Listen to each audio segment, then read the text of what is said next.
Earlier in the year, we saw over 2.9 billion records stolen from national public data. This could include your full name, address, date of birth, phone number, and even your social security number, all being exposed on the internet for hackers to distribute however they see fit. All of us have either personally been a victim or know someone who's been a victim of financial fraud or losing an account or personal data online to these dangerous individuals at one time or another. But thankfully, with technology and security constantly changing, this also leads to things like Aura, the sponsor of today's video. Aura monitors your data everywhere online, including the dark web, to detect and alert you to potential identity theft, offering US citizens up to $5 million in identity theft insurance if the worst were to happen. With Aura, you can protect your and your loved one's data online. But if you're still not convinced, with my personal Seeking Answers link in the description, you can now receive a 2-week free trial to truly see what Aura can do to protect you. Simply go to aura.com/seekinganswers to try 2 weeks for free and protect yourselves now.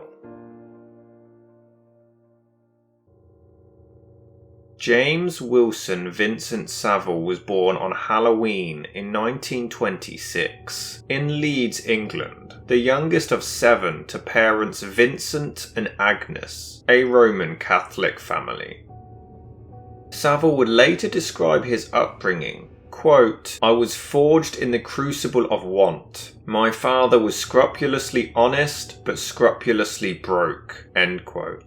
I get up in the morning, I almost tend to forget what happened yesterday, but I know that today is a new day, there's new strokes for new folks, and they're all going to come and try and cop for a few quid off me, and they've got no chance at all, because if I was a ghost, I wouldn't even give them a fright. You know, when you were a child, did you ever when you were a child, did you ever think that you'd end up being the person you are? Well, naturally not, because when you're a child, you never think anything, do you? But did you want to be a great actor or a great Not television really. personality? When I was a child, I was the youngest of a big family of 7. Right. When you are the youngest of a family of 7, and if you don't have any money in the family, you finish up with a closed mouth, because nobody listens to you anyway, big eyes, because you want to watch everything, because there's plenty going on, and big ears, because you want to hear everything. So the first 110 years of my life, of family life, it was a case of watch, listen. And if I said anything, nobody listened anyway, so there's no point in talking. So all I was human blotting paper, and I absorbed what I saw and what I heard. I'm like a blip on the side of life, and I just do my thing and mind my own business and do it away, and seem to be getting into trouble for it. At the age of just 2, Savile fell ill, leading to his mother Agnes praying at Leeds Cathedral, and he miraculously made a fast recovery. She was convinced that her son owed his life to Scottish nun Margaret Sinclair. Jimmy claimed to have begun smoking cigars at the age of just 7. Quote, "My dad gave me a drag-on one at Christmas, thinking it would put me off them forever, but it had the opposite effect." End quote. Do you not believe, come Judgment Day, you're a Christian, don't you believe you put God in somewhat of a dilemma? Yes. There's Jimmy Savile, the good man that gives money to charity, that helps young children, and there's Jimmy Savile, who flies in the face of everything that's written in the New Testament about sexual promiscuity. Do I really? Oh, I didn't realise that. Well, no, you have admitted it to all. Have I admitted it to you? You've admitted it to the audience, yes, What, today? Yes, as far as I'm aware of, yeah. Oh, I see. Oh, well, I must have been asleep at the time. But I will answer your question. Arrive at the gates of heaven, and St. Peter says, "You've been a very tricky man. You can't come in here. I'll break his thumbs." Because I'm qualified to do that, because I earn a living being a wrestler. And I've never had a problem yet with anybody whose thumbs I've broke. You talk about waking up in the morning. What about not waking up in the morning and being back with your mum? Do you think about that? No, she'll have gone to heaven. Jimmy Savile attended St. Anne's Roman Catholic School in Leeds, but he left at the age of 14, gaining a job in an office. When I was about 12, 13, still at school, I went to what was known locally as the Poor Children's School, because all our people were either in orphanages or homes or whatever. If you didn't have any money, they were called elementary schools. There aren't any now, but there were no locally poor children's school. And I could read, sure, that's fair dues. And during the war, telegrams were delivered to houses. And if a telegram got delivered to a house, it meant bad news. Because somebody had always been missing in action or something like that. And people never opened their telegrams. They'd find somebody who could read. And because I could read, I did the whole block of streets round where I was. Is Jimmy in? We've got a telegram. Can you come and read it? And I'd go and open the telegram and I'd say, I'd read the thing, this is to report that so-and-so has been killed in action. And before me, the entire family had collapsed. And I used to put the telegram on the table, get up and walk out and wait for the next one. So that's why going through 6 years of World War II was very formative. You didn't know you were being formed because you didn't know anything else. All you knew is you weren't going to sleep all night because an air raid siren was signed and you get them and you'd go down in the basement. I could never understand why we actually went down in the basement, because if a bomb dropped, the house would drop on top of you, you see. But for some reason, everybody rushed down to the basement. And I thought that was very strange. You know the emotional baggage of reading those letters and passing on that information? Yeah. Did that stay with you, or were you able to somehow decompartmentalise it and put it aside? No, there was no emotion at all. I didn't know what dead was. I didn't know what the war was. We knew there was something called a war, but we didn't know what it was for. We didn't know anything about it. It was a war, and all of a sudden there was something called rationing, and there was ration books. We hadn't the faintest idea why any of that was about. But it was, and you just got used to it, that's all. And it was only when you grew up, and you grew older, that you realised what a war was. By the time he turned 18, World War II was ongoing, and he worked as a Bevan body, and would also work inside coal mines. He would, however, suffer from some spinal injuries as a result of shot-fire explosions, and had to wear a steel corset and spend 3 years with walking sticks in order to recover. I started off down the pit, and I used to go up at 4:30 in the morning and walk 1.5 miles to catch a bus, and then I'd get to the pit and I'd walk another 1.5 miles, bent double, banging my head on the girders and things like that. So all I ever wanted was to stop in bed. Now, how can you stop in bed? You can't stop in bed if you're a plumber. You can't stop in bed if you're a builder or anything like that. And so the only thing I found you could stop in bed was to run a disco or a dance hall or something like that, because at least you could stop in bed till 12 o'clock, right? And that by starts that stoated me down to the ground. And then I turned it into a bit of fun, and I thought, stopping in bed is terrific. What else is there? And I thought, I know, a bit of fun. So I had a bit of fun at nobody's expense. Never did any harm to anybody in my life. What you see with me is what there is. There's only one of me. There's not 2 of me or 3 of me or 4 of me. I'm not different here to where I am anywhere else. So if I'm obsolete, you tell me that I'm obsolete. All I know is that I'm having a great time. He was exactly off-screen as he appeared on-screen. Eccentric, idiosyncratic, he was a one-off. He was his own invention, with the cigar, with shiny shell suits. When I worked down the pit, for instance, and I got 74 pence a week down there, 13 and 9 pence in old money I got, and I was somebody else then, because I didn't know that this world existed. It didn't exist because there was something on called a war, and that really alters life for everybody.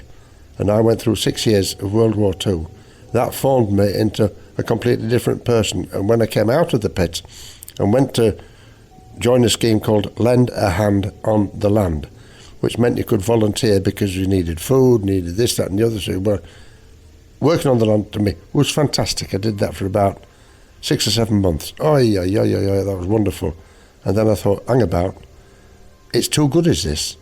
Sunshine, girls working in the fields with us, and all. You could always dodge behind a haystack, and they're all wonderful things. And I thought, no, the clock of life is ticking away, and I think I need a few quid somehow.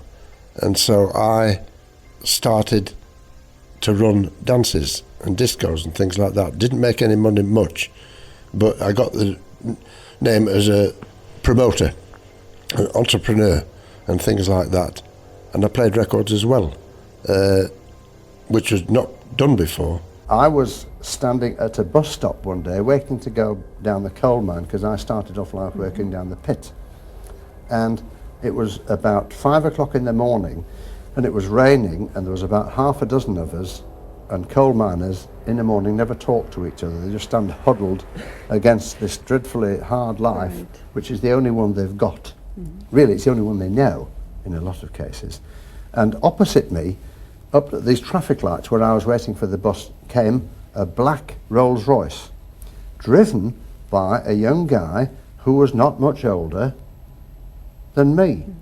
And he'd obviously been to a party, because he had a white silk scarf and evening dress, and the black tie was open, and he stopped at the traffic lights and he looked across like that,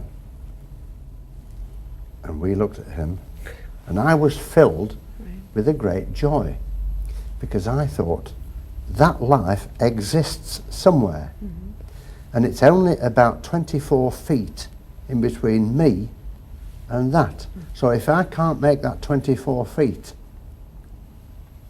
then I should be junked.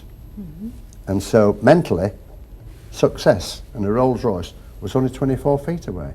During this time, he gained work as a scrap metal dealer, and throughout the decade began playing records in dance halls, later claiming to have been the first ever DJ in history. He claimed that in 1947 he became the first to ever use 2 turntables and a microphone at the Grand Records Ball at the Guard Bridge, but this was later proven to have been completely false, as illustrations in a 1929 BBC handbook and a gramophone magazine from 1931 proved otherwise. During the 1950s, Savile lived in Salford and worked with Ray Terrett, who worked as his support DJ, assistant and chauffeur, all whilst managing the Plaza Ballroom on Oxford Street in Manchester city centre, as well as the Mecca Locarno Ballroom in Leeds. To add to his ever-growing list of ventures, in 1951 Savile competed in the Tour of Britain cycle race, and even began competing as a professional wrestler.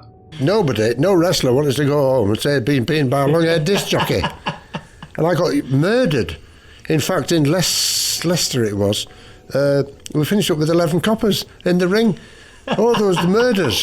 People jumped in the ring, and then they sent for the police, and the police come in. You used to be a wrestler, didn't you?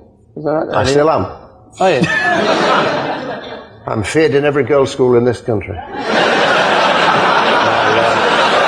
By 1955, he managed the Palais Dance Hall in Ilford in Essex, and would spend Monday evenings offering dance sessions, only charging 1 shilling. This led to him becoming extremely popular with the local teens, and it was here where he was discovered by a music executive from Decca Records. By 1957, he began presenting the Vintage Chart Show, and by the following year he finally began his radio career at Radio Luxembourg. However, it was around the same time when the earliest known investigation began against Jimmy Savile, suggesting inappropriate behaviour between him and young children. But no charges were ever pressed due to insufficient evidence.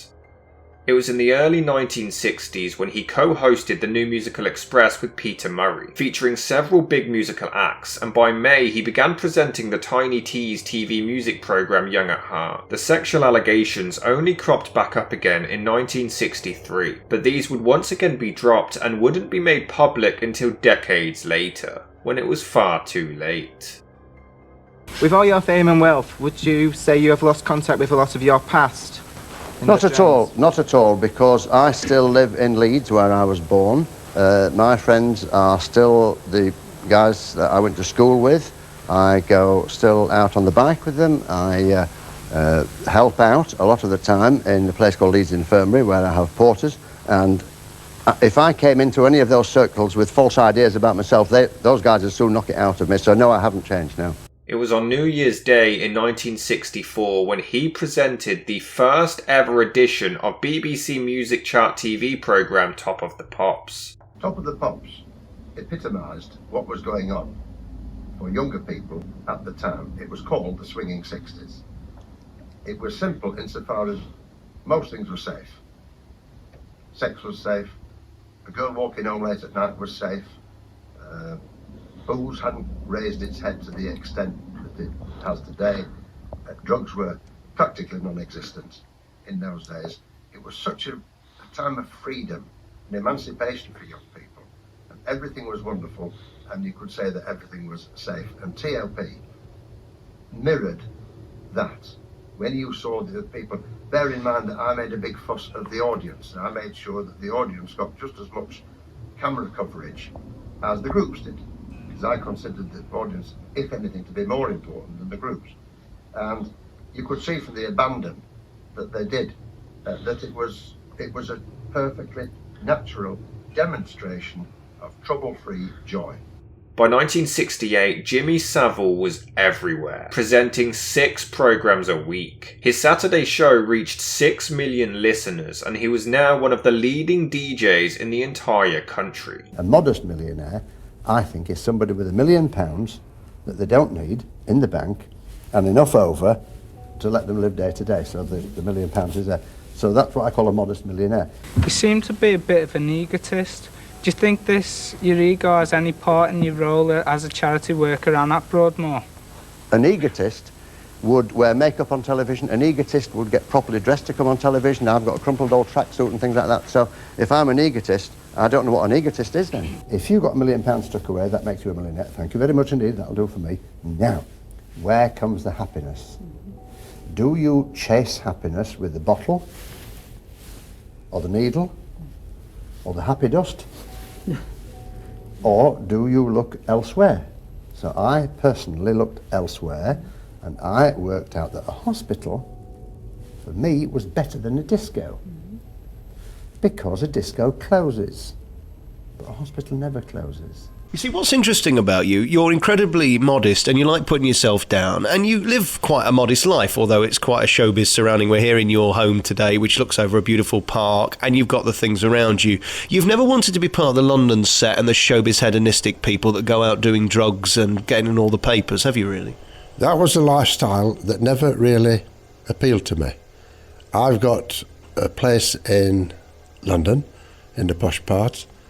In Exeter, I've got 5 places that I go to, from Scottish Highlands right down to Bournemouth and things like that. And people say, them 5 places, don't they cost you a lot? And I say, all 5 of them put together is cheaper than one wife. Was there one person in your family that really believed in you and pushed you? No. You know? No, all my family were nice, normal and skint.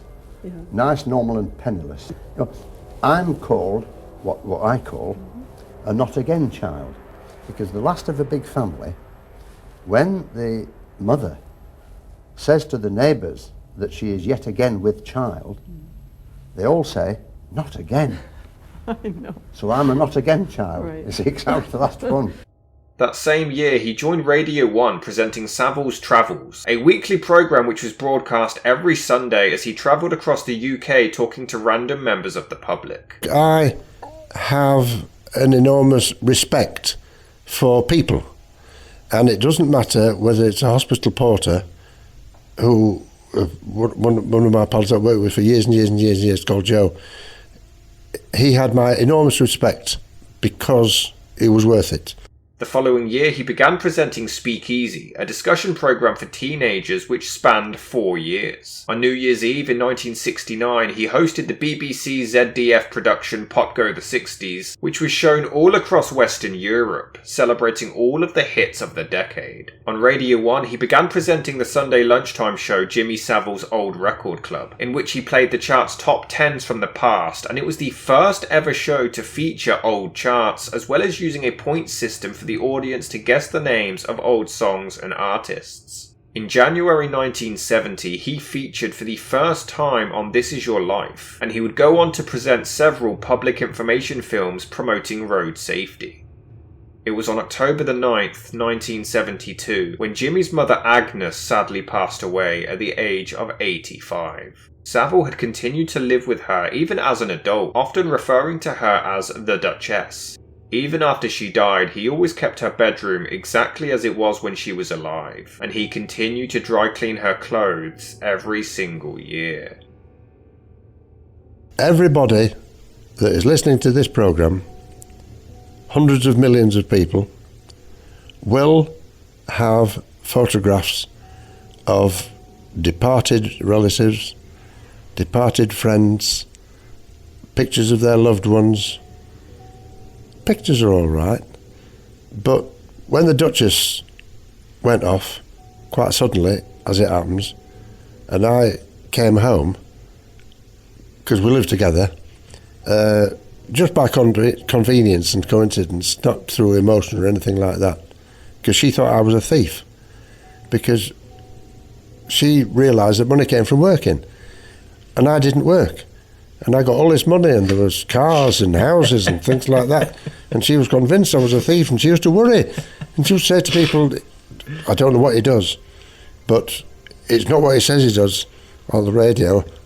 I think he's a thief, you know, and I've told him to be careful every time he leaves the house.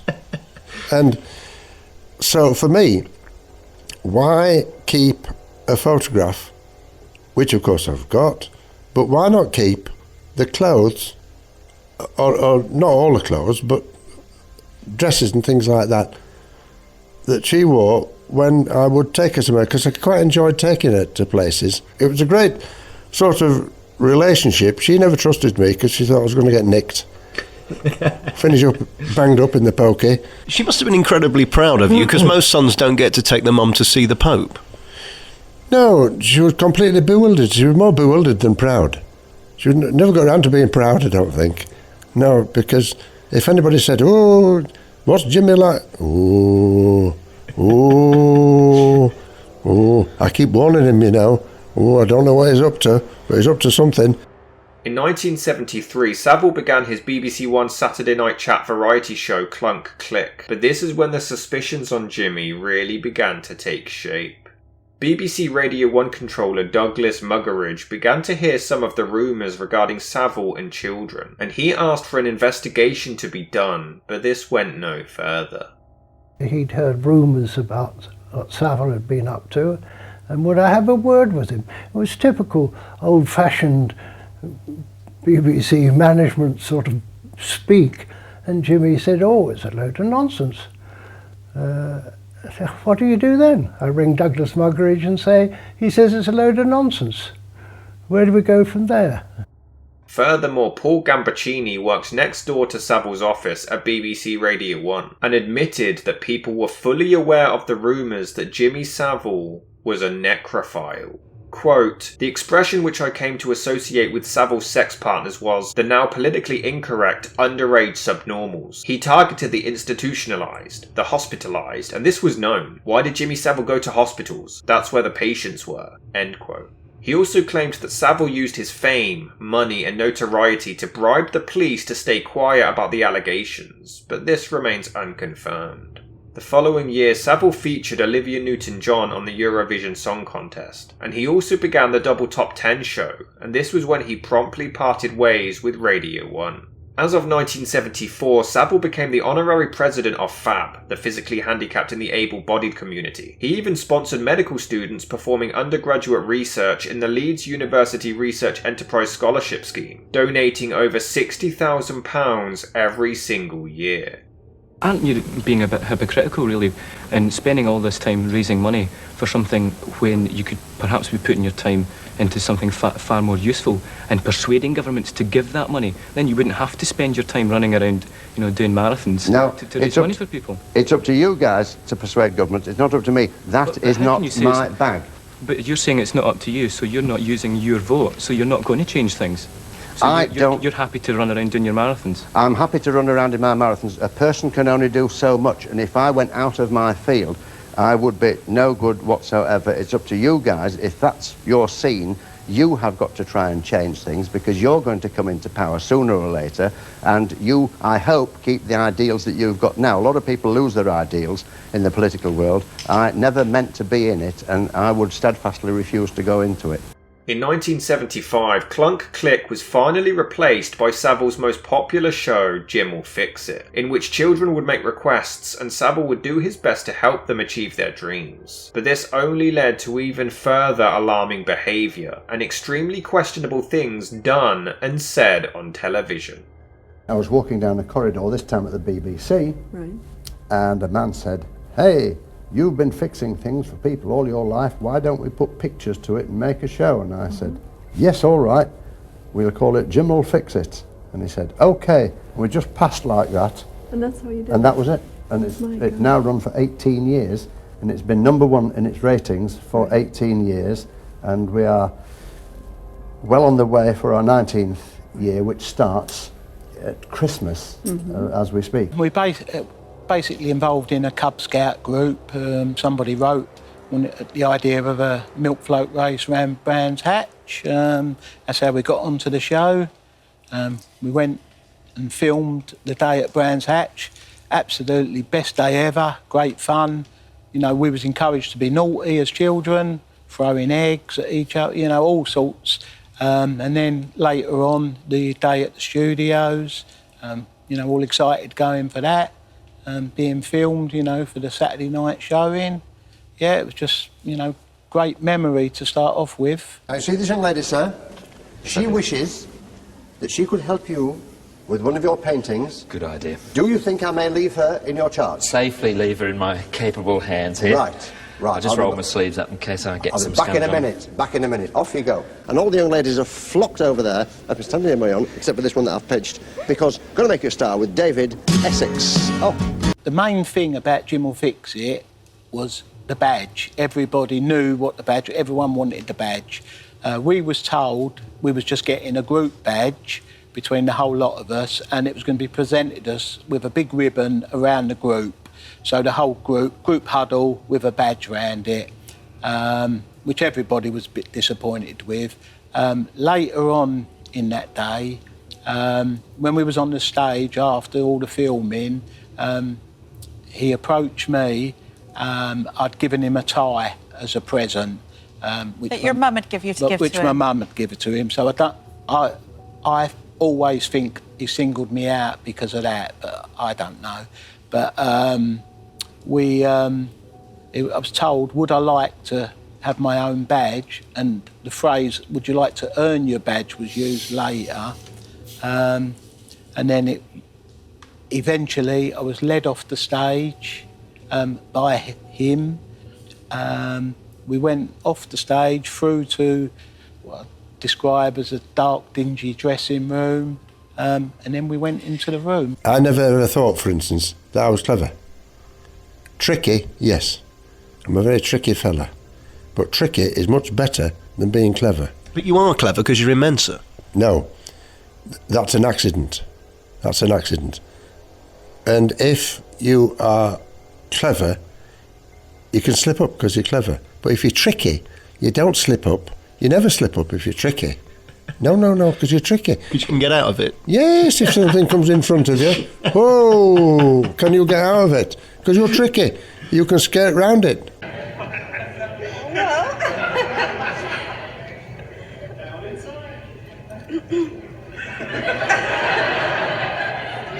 It's got to go down there, has it? Oh, I've got to decide. I can't walk about with it like that because it looks like I've had the operation. Just there, down there. As it happens, I think you have fixed enough people now, and I think it is about time you were fixed. So will you fix it for me to come along to the BBC Theatre and fix you? Lots of love, Barclay Quartermain. P.S. Please do not tickle me. Here, Barclay. I'm presuming with Barclay Quartermain that you happen to be a young man, and I'm not in the habit of tickling young men, but if you're a sister, who knows? I can't remember the exact feelings of that, but I just thought I was going to go off and come back with a badge and, like, show off, because I had my own badge.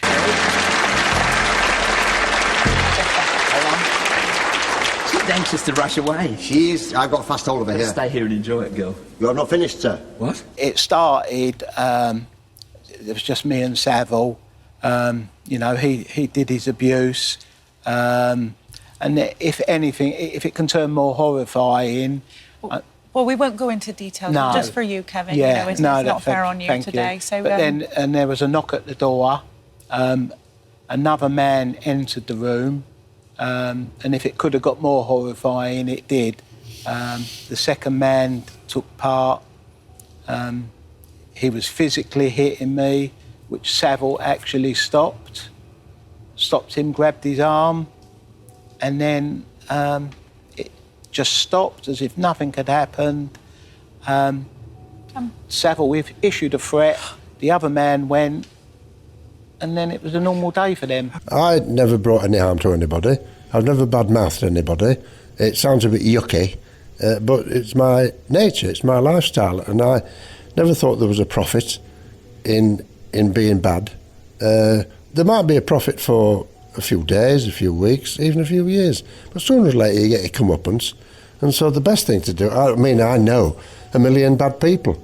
I know them, but I've no desire to be one, only because it's not my nature. If it's not your nature, then you're not, holier than thou or gooder than thou. It's just not your nature, full stop. If you say that I have an image, I don't think I've got one, because I am who I am every day, and I do. Now, if I please people, so be it. If I don't please people, well, that's tough. So you've never tried to portray... Not in the slightest, never ever. With my hand on my heart, never ever. I'm a pushover, and if somebody comes and knocks on the door and says, I've lost my keys to go in, I'll say, step this way. And they say, I thought you'd say that. It's not my fault. I can't help it. I'm a single fella. There's nothing wrong with it. You haven't broken any laws, have you? None whatsoever.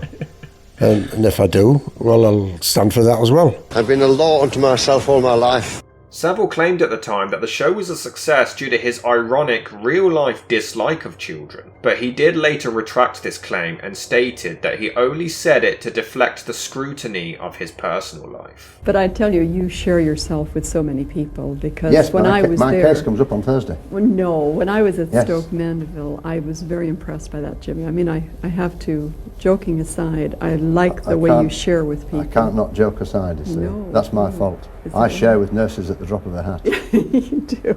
Yes. But also with the children. You know, they say that you don't like kids. Hate them. Oh, Hate them. come on. Do it. Well, then why did they gravitate towards you so much? Because they know that I don't like them. Because they know. It's an attraction of opposites. Ah. Oh, yeah. And you don't talk down to them, I noticed that. No, because I don't like them. Oh, well, they sure like you. Well, that's Must be all right. They something can that do you're doing can do what they like. But I would never gravitate towards that age group, because not being paternal, I don't have the same, how shall we say, the same appreciation of a kid that size as a paternal or maternal person would have, because I've built myself not to be that way. My problem is that I can't be serious for any great length of time, because I think that I'm in a candy floss business and it's fun, and I don't ever turn it too serious. There are other serious sides of life, but the broadcasting business that you're talking about, that I do, playing records and things like that, is fun. I don't say yucky things to the kid, and the kid had better watch what he or she says to me, because otherwise I jump down the throat. Right now, there's no malice in that, and they appreciate that enormously, so we both know where we are. That's why I hate him. Julie Fernandez, who would go on to appear in The Office and El Dorado, claimed to have been abused by Savile when she was initially invited to the BBC studio for an episode of Jim Will Fix It. Quote, I was in my wheelchair, but I just remember Savile's hands being everywhere and just lingering those 2, 3, 4 seconds slightly too long in places they shouldn't. It was in a busy room full of people in a studio, so it was quite discreetly done. And you don't kind of realise what's happening at the time, especially when you're 14. And it's the first time you've ever been in a studio, and you're very excited, but I do remember feeling uncomfortable, and he had those huge rings on his fingers. End quote. Don't you think you're a bad influence on the youth of today? With the you tell me. Am I a bad influence on you? I don't know, but... You don't know? Terrific. But with the claims that you have had hundreds of girls... Oh. Especially with the fear of AIDS going about today... Yeah. Don't you think you're a bad influence on young people? If I would have had claimed... Oh, I never claimed to have had hundreds of ladies, but if the newspapers have claimed I have, then obviously they must be talking about the times when I was on the top of the pops years and years and years ago.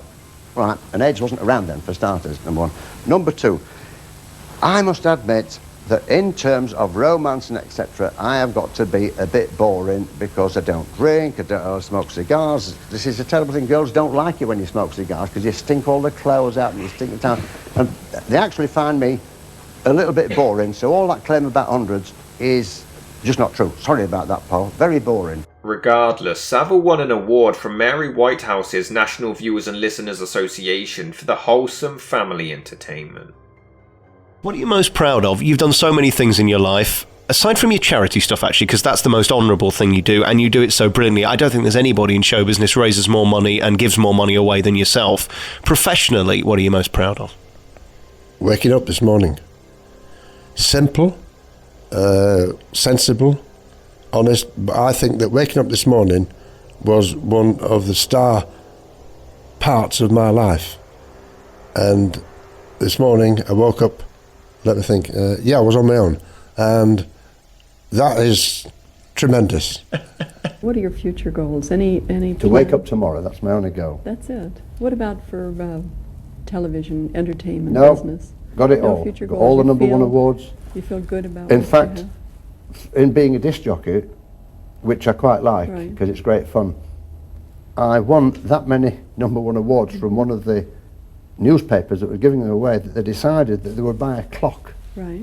And they put a plaque on the clock and engraved each year that I won the next number one instead of buying me something every year. For the Because I said, I've got enough plaques, I've got enough table lighters, I've got enough. I said, buy a clock and stick a plaque on. And he used to give them the clock back and he used to say, 1979.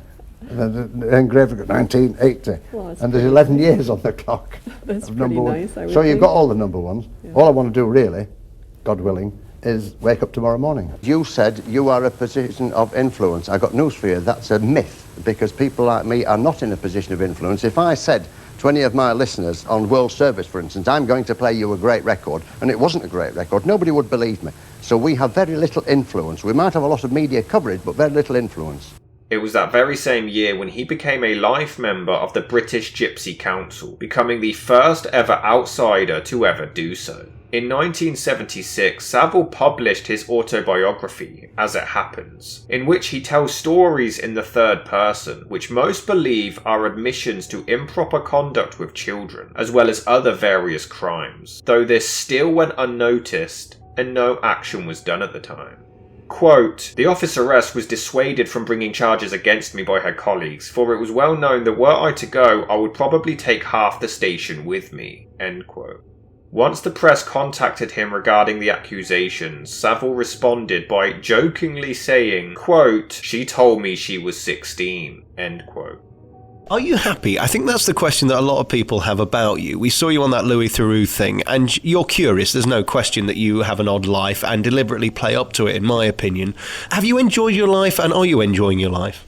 1000%, because I never really wanted to be anything. I've been nearly 50 years at the sharp end of hospitals. Obviously, I've picked up a lot. They'll go and they'll say, oh, I've just seen him walking down Briggate. Right, now if you walk down Briggate, that'll be it. Now, if you wanted to get anywhere, you've got to make sure that when you pass somebody, they're going to say, who the hell is that? Yeah, but that's the difference between you and me, James. I don't want to be noticed. You do like it. You see, I like the radio. I'm hidden behind a microphone. I do my show, I go home, and then I can get on with my life. You like being noticed. Yes. You see, that's why we split. You want to do your thing on the radio, and you want to go home and do your thing privately. I never wanted to do my thing privately because there was no difference in between my job and my life. It was all the same. It was all the same. And that's why I do the things that I do. In October that year, Sex Pistols vocalist John Lydon was interviewed on BBC's Radio 1, in which he alluded to Savile's inappropriate behaviour with children. I just want to make a film of it. On film, I'd like to kill Jimmy Savile. I think he's a hypocrite. Weren't I right? I bet he's into all kinds of seediness that we all know about, but we're not allowed to talk about. I know some rumours. I bet none of this will be allowed out. I should imagine libelous stuff will be allowed out. Nothing I said is liable. This interview would never be aired in its entirety, and this comment was edited out, with no further action being taken, except the BBC seemingly cutting ties with Lydon over his remarks. You had heard the kind of thing that we now know about him, or stuff like that? Yeah. I think most kids did too. Most kids wanted to go to the top of the pops, but we all knew what that cigar muncher was up to. But I'm very, very bitter that the likes of Savile and the rest of them were allowed to continue. Did you ever try and do anything about Savile? I did my bit. I said what I had to. Did they air that? No. It just got suppressed. Yeah. For legal reasons. Yeah. And did you meet? I found myself being banned from BBC Radio there for quite a while for my contentious behaviour. Because of that? But they wouldn't state this directly. There'd be other excuses. I mean, it's shocking. Oh, yeah. He got away with it for another 30-odd years. Well, not only him, a whole bunch of them. And these are the purveyors of good taste, huh? Years later, he claimed that he was disgusted at the fact that the BBC were attempting to pretend that they were never aware of Savile's behaviour. Michael Grade did confess that during his time at the BBC, he fleetingly heard rumours about Savile's allegations, but claimed that all of the theories of a cover-up were completely ludicrous. The BBC themselves would later deny any misconduct on their part, and that no definitive evidence of Savile being guilty at the time were found in their files, maintaining that there was no conspiracy. Jimmy Savile would tell stories about himself that were self-aggrandizing, boastful.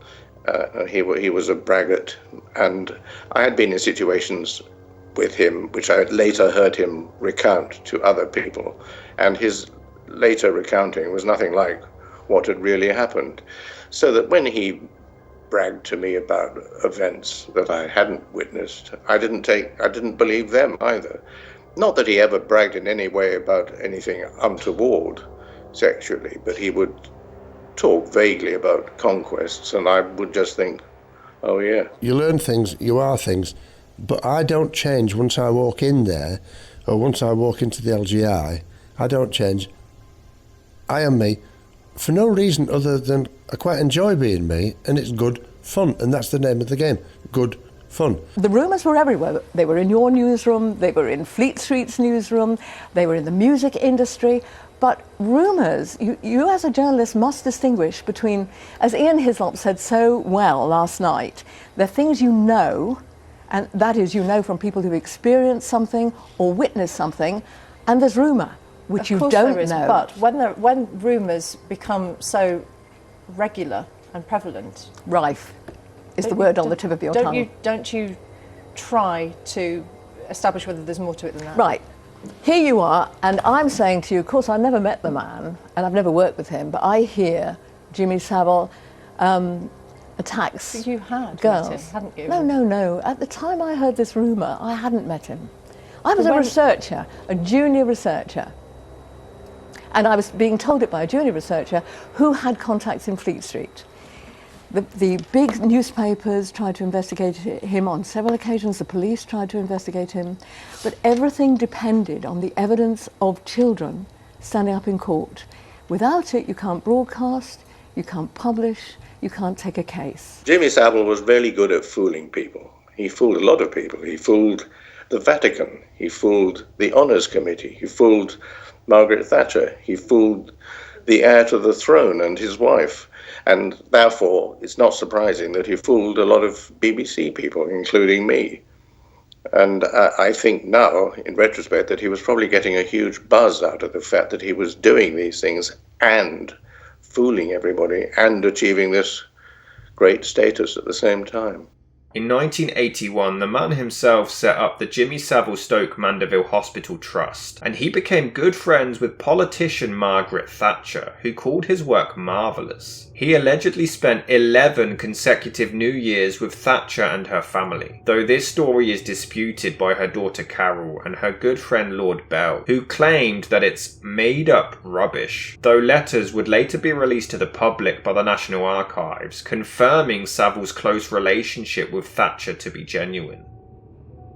In 1984, the Leeds-based Jimmy Savile Charitable Trust was founded, and he was accepted as a member of the Athenaeum, a gentleman's club in London's Pall Mall.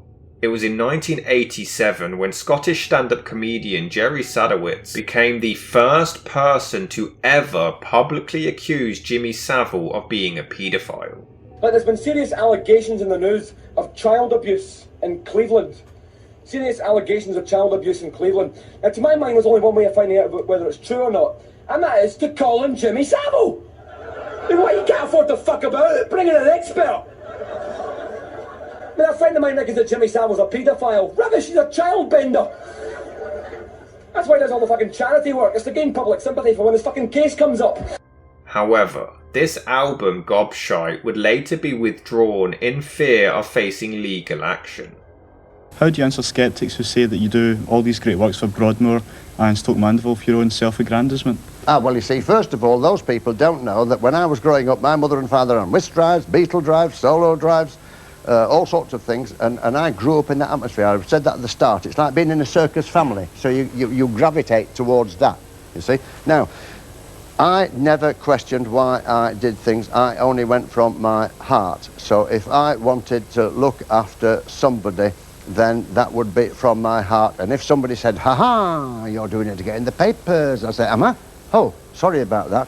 Now there's another argument. So if I go, for instance, I'm going to help a church that has 7 houses and 600 cows. That's its entire population. One church, 7 houses, 600 cows.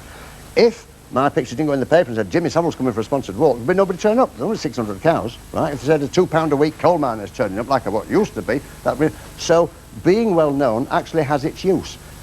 I would rather not have to decide on this earth whether I was doing things for the right reason, but I'm perfectly content to stand up in front of the gates of heaven and say, was I doing it for the right reason? If St. Peter says you're doing it for the wrong reason, I say, OK, it was nice while it lasted. It seems like it's mainly children that are in these wheelchairs. No, our average age group at the hospital is 18. Is that right? Because young people damage themselves more than adults do.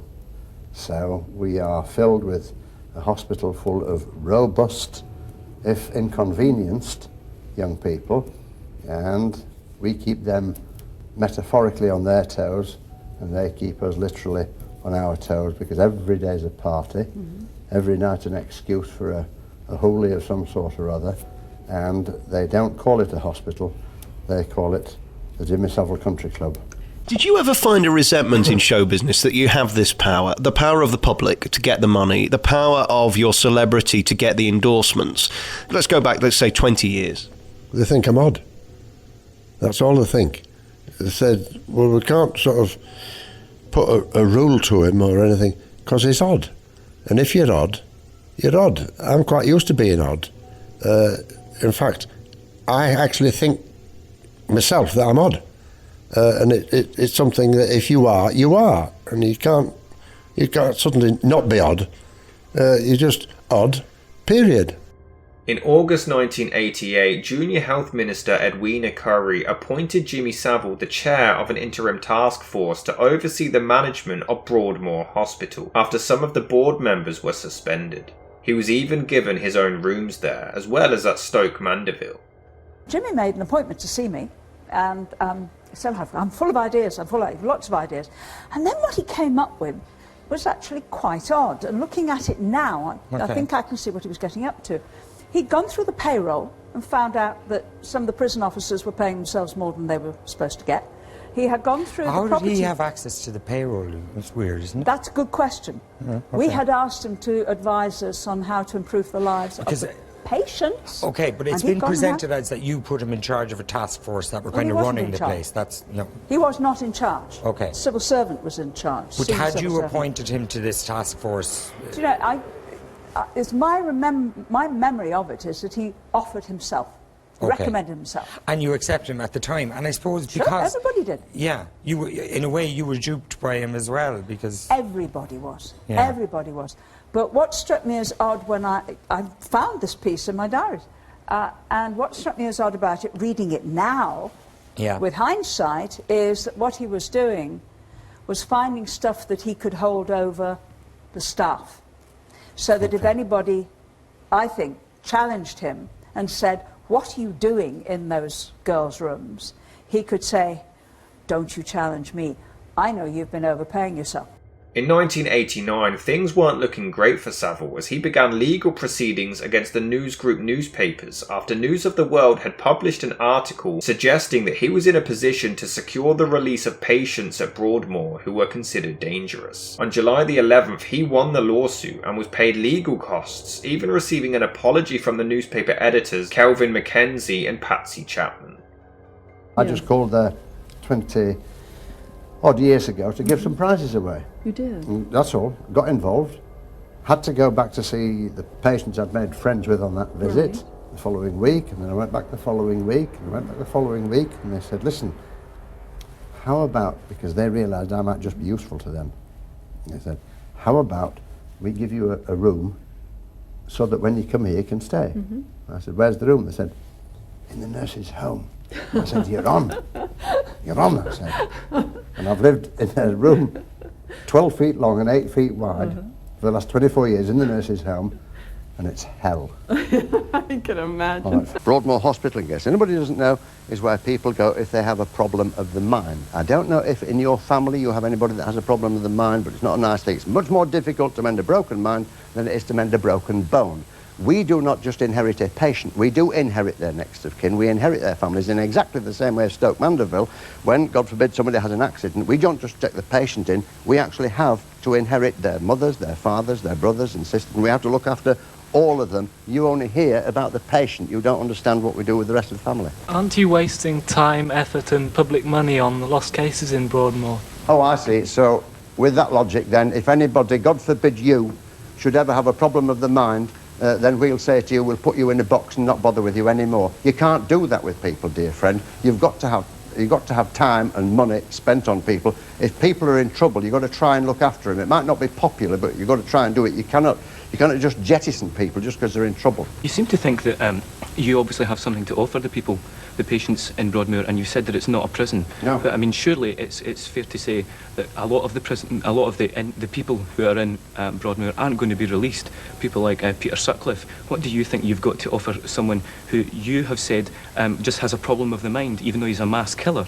Right, your society, right? We work a hospital like Broadmoor Hospital. If society says you do not hang people, what are you going to do with them? You're going to put them in a cage and hose them or something like that? Do you think you can help them? Yeah, well, a hospital is the only place to help them. If society says, bring back capital punishment and these people die, so be it, that's what society said.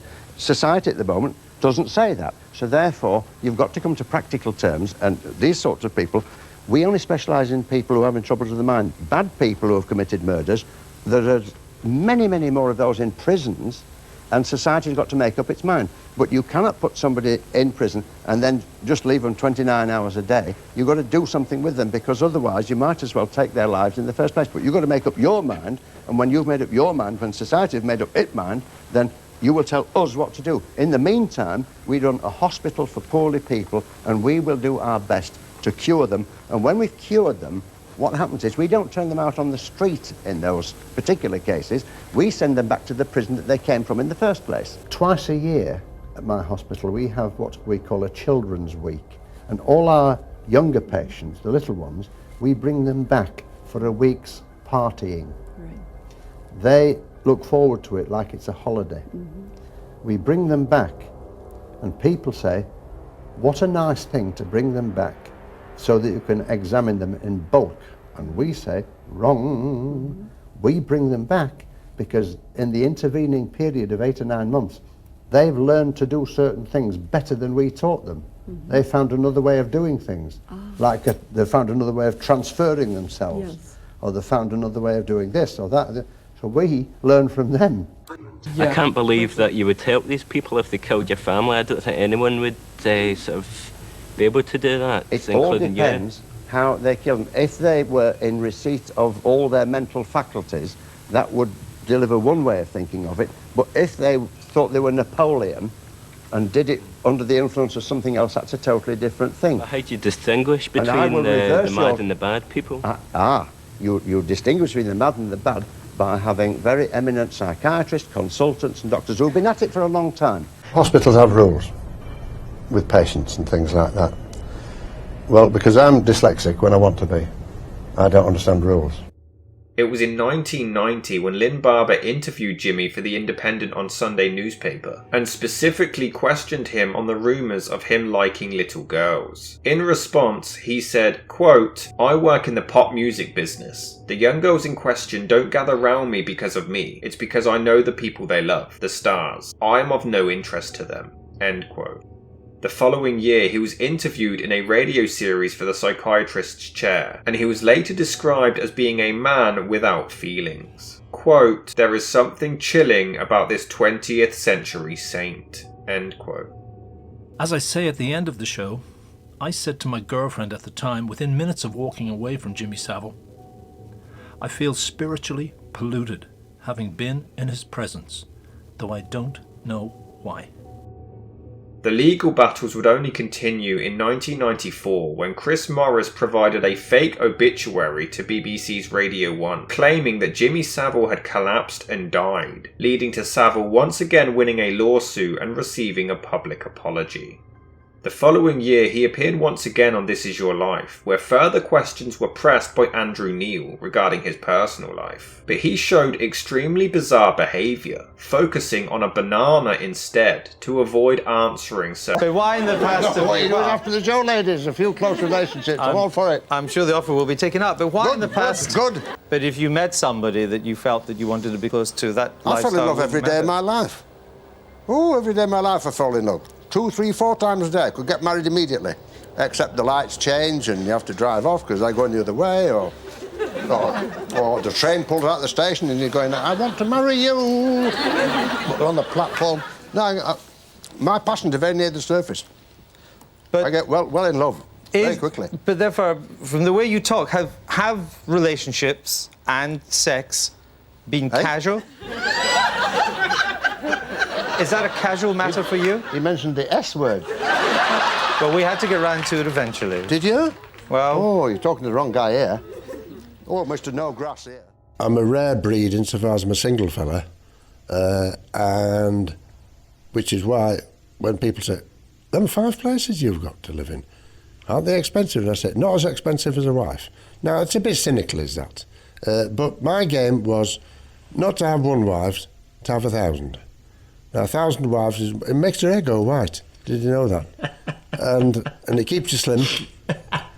And you get people chasing you and looking for you and want to chin you and all that sort of stuff. But all there was an oil drip, and that's where you were yesterday, and you've gone. Right. Are you saying you were a stud muffin? No. I don't even know what that is. But all I know is that most people want 1 wife. I quite fancied having 1,000. You don't seem to have a very high regard of women. Oh. Do you feel that women are inferior to you, or are you frightened from them? Of course I have a regard for women. They don't come from the same planet as us. I mean, any fella here will tell you that. I mean, either you come from a different planet, we come from a different planet, but one sure thing, we don't come from the same planet. But I don't know what writings you've been reading. It can't be my writings, because I would respect the ladies like they, I hope, would respect us fellas. We're worthy of respect, fellas, aren't we? Why couldn't you find one special person? Did you ever dream of that, or did it never matter? Yeah, I tried every day. And then by 5 o'clock I found that that wasn't a special person, but I might find her tomorrow. And it was, in fact, my case comes up on Thursday. But we're not asking for names, we're just asking for the general principle. Oh, a gentleman doesn't ever speak of ladies. I don't know where you come from. I mean, I don't know what your circles are, but my circles, ladies are very... You don't grass on them. Do you have an ideal woman, and if so, what is she like? Well, now then, yeah, I got one. I ain't never found her yet, actually, because the ones that I keep finding can't stand for me for longer than maybe, 5 years or 10 years or something like that, or 5 minutes or 5 seconds. I don't know, because I don't have any great paternal feelings, so I'm not one that wants offsprings and children and stuff like that. To me, all I know today is whatever day it is, and it's a nice day. And I told you at the outset, one of my problems is I can't be serious for any great length of time, and therefore I would be a pain in the neck to a lot of people for not being serious. On August the 9th, 1997, Jimmy Savile underwent a 3-hour quadruple heart bypass operation at Killingbeck Hospital in Leeds. He had suffered health issues long before this, and was fully aware that he needed this surgery for at least 4 years beforehand. At one point, Savile even considered the possibility of death, and planned for a bench in Scarborough, North Yorkshire to be dedicated to him with a plaque that read, quote, Jimmy Savile, but not just yet, end quote. I ain't going. It's too good here. I am probably the only person that you ever will speak to that had a death certificate written out when I was 2 years old. But as the 1990s started to come to an end, so did Savile's reputation.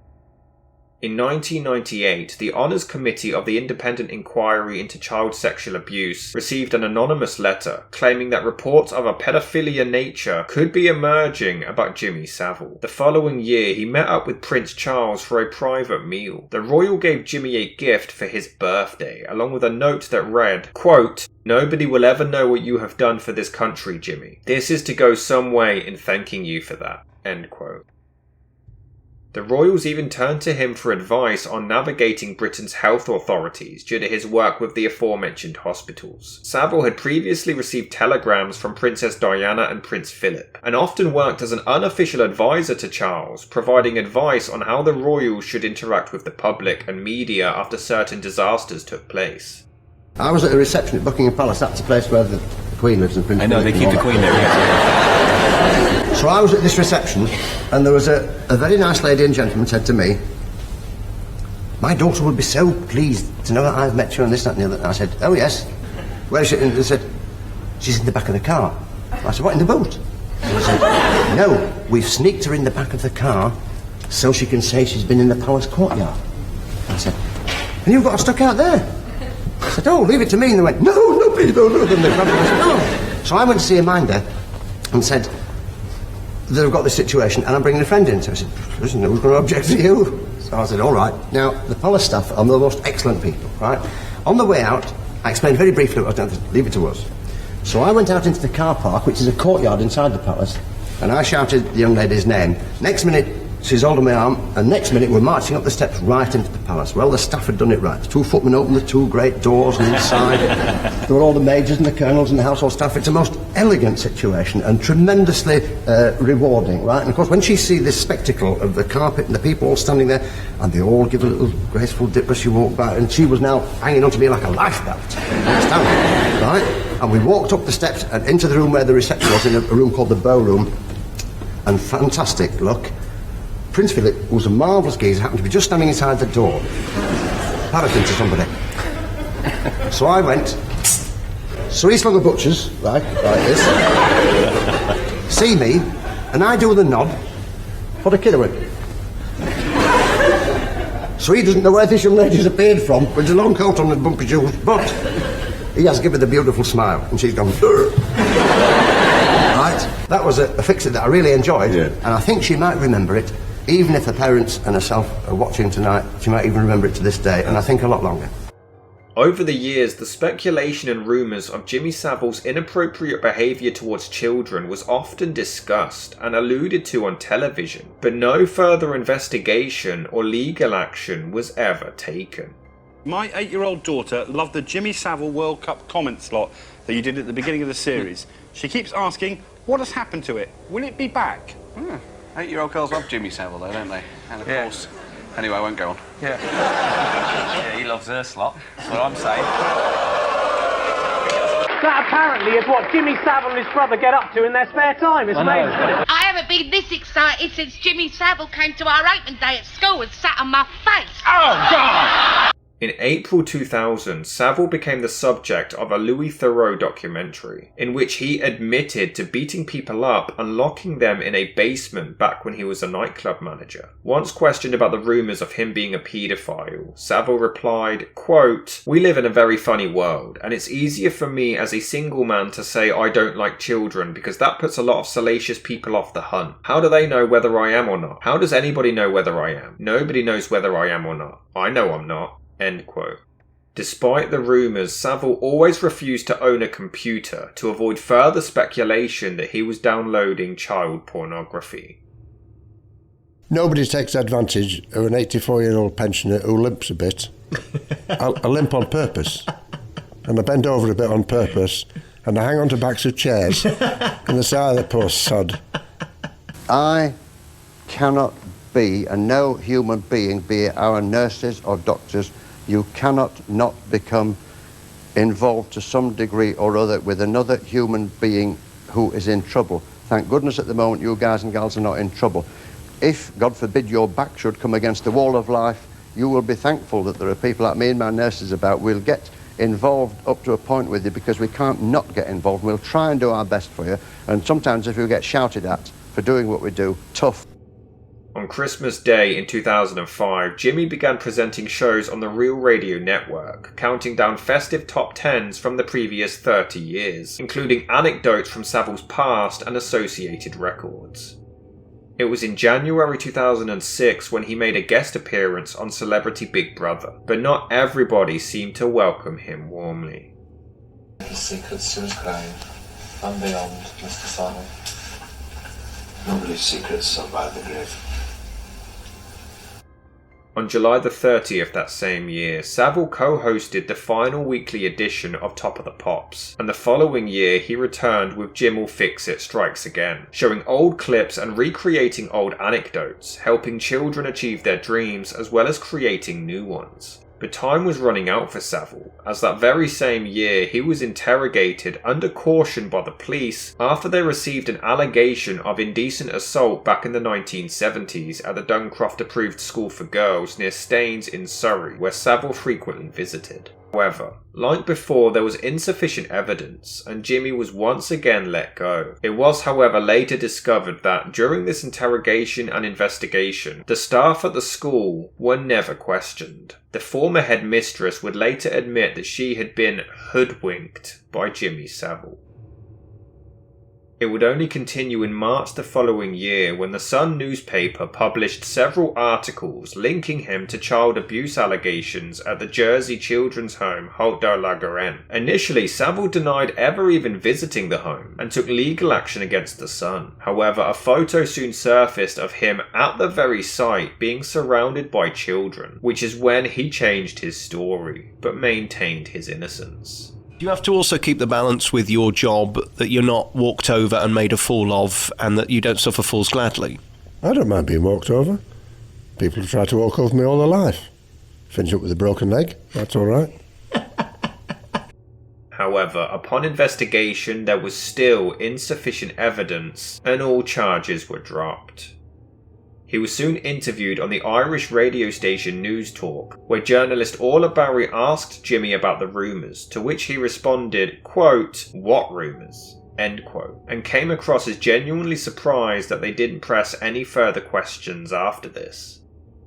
In 2008, during the investigations, one unnamed woman very nearly came forward as Savile had sexually assaulted her back in 1970, when she was just 14, but she was persuaded not to report it as it would lead to a media circus, but it's unclear who persuaded her.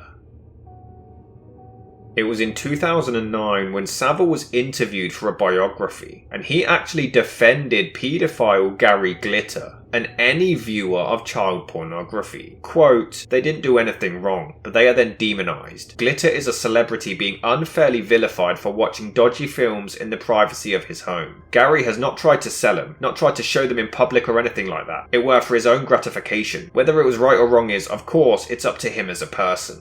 End quote. However, this interview was not published and wasn't revealed to the public until after the truth came out years later.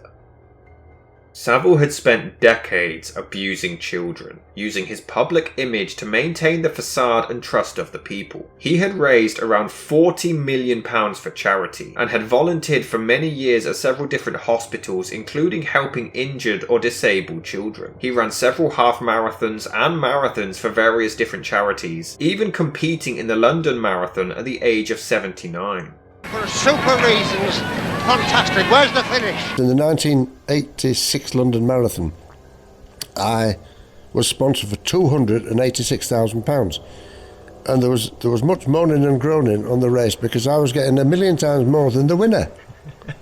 Because I suddenly realised that coming last, you get far more money than coming first. I don't think I've influenced anybody at all, really, except maybe a few people run a few marathons that wouldn't have done because they're looking to say, if he can do it, I can do it. And so about 18 miles, I said, wait till I see him, I'll kill him. So I don't think I've influenced anybody, right? And although there were some rumours that he had cheated by being driven around in a vehicle, this was denied by all officials involved. Savile was described as an eccentric adornment to British public life, an ubiquitous and distinctive face on television who relished being in the public eye and was a shrewd promoter of his own image. Jimmy Savile was a national icon with his trademark tracksuit, gold jewellery and cigar, but he always kept his personal life extremely private. He claimed to have had sex with women on trains, boats, planes, in bushes, fields, corridors, doorways, on chairs and desks, and almost anything he could find, but barely elaborated on personal relationships. Having children of my own, no, I never particularly wanted to have any because I've got plenty of other people's. I've got 4 sisters and 2 brothers. They've all got plenty of kids. I've got plenty of kids on Jim Will Fix It. So my kids, to me anyway, the best sorts of kids is they all go home to their parents. And I go off to a Chinese takeaway. My beautiful dinner companion will have to remain secret because she is of outstanding beauty. And as such, if you saw her, you would lust after her. Particularly if I saw her with you, because that just heightens the sexuality of the situation. Thinking No, I'm not into threesomes. Don't you see an intellectual contradiction in your tabloid claim of having sex in a passion wagon and your profession to be a devout Roman Catholic? Oh, you must put the camera on this man. This man is the only person I know in the world who believes newspapers. Terrific. I never thought I'd meet anybody that believed newspapers. Well, actually, tremendous. Jim, I think we're also referring to the programme Pillow Talk on London Weekend when you were interviewed by Emma Freud. This is the programme where they interview people in bed. And you also admitted to the same things that have been reported in the tabloid newspapers. So perhaps you could answer the question. Yeah, first of all, my friend over there was talking about a report in the paper about me being naughty in a minivan. The accusations are the same. In a minivan. It wasn't strictly true, and it was a juice-up from the paper, right? But if you believe it, they scored, right? What we did with the programme where you were in bed, it was an outrageous programme, right? So therefore, I was expected to be a bit outrageous, and I was actually clothed, but I was clothed in a flesh-coloured pair of briefs. And I pretended that I didn't have anything on, and people in the studio actually believed I didn't have anything on. So it was an outrageous thing. It's called fun. But nonetheless, have Jim, any fun in the life anymore? Have we all got dead serious? The subject matter that we're talking about here was the same. The subject. What was it? Remind me the subject matter. I thought it was a fun thing, but never mind. It's been pointed out that supposedly yourself have said that you've had hundreds of girls in planes, trains, etc. Yeah. Surely this is a contradiction in terms of your own religious beliefs. Well, it all depends, you see. I happen to be in the pop business. You cannot go through the pop business without knowing lots of young ladies. But the newspapers will juice it up no end, you see. And if they juice it up no end, that's the way that they work. And of course, in the pop business, you have a lot of girlfriends. But I ain't never married them, but I'm still friendly with girls that I knew years and years and years and years ago. Even those that got married. You can actually have a friendship with somebody without cleaving to them forever. Jimmy, you have the title of a swing bachelor. How would you react? A swinging bachelor. Have I? So it says. Bless me soul. It would appear so. Bless me soul. How would you react as a Roman Catholic? Yeah. To if one of your partners became pregnant? Well, I'd say, who was it? as I boarded the train for Hong Kong. Who was it, my dear? You see? No, it's never happened. Thank God. Ain't going to happen because I wouldn't have it on my conscience. He was seen as a national hero, but that was all about to come crashing down. But unfortunately, it was far too late. On October the 29th, 2011, Jimmy Savile was found dead in his penthouse flat near Roundhay Park in Leeds, just 2 days shy of his 85th birthday, after previously being in a hospital with pneumonia. His closed, satin gold coffin was displayed at the local Queen's Hotel, along with his 2 books and the last cigar he ever smoked, where 4,000 friends, families, and fans flocked to pay tribute. His funeral took place on November the 9th at the Roman Catholic Leeds Cathedral, before he was buried at Woodlands Cemetery, where his coffin was inclined at a 45-degree angle so that he could see the ocean at his own request. It was also encased in concrete as an extra security measure.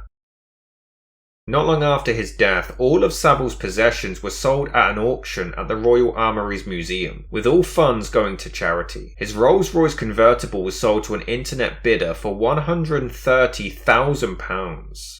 Jimmy Savile was dead. Thank you for the memories. You brought so much happiness to so many people, and especially of my generation. I see a couple of letters on the wall there from Jim Will Fix It. You touched people in so many ways, and you almost didn't have to try, did you?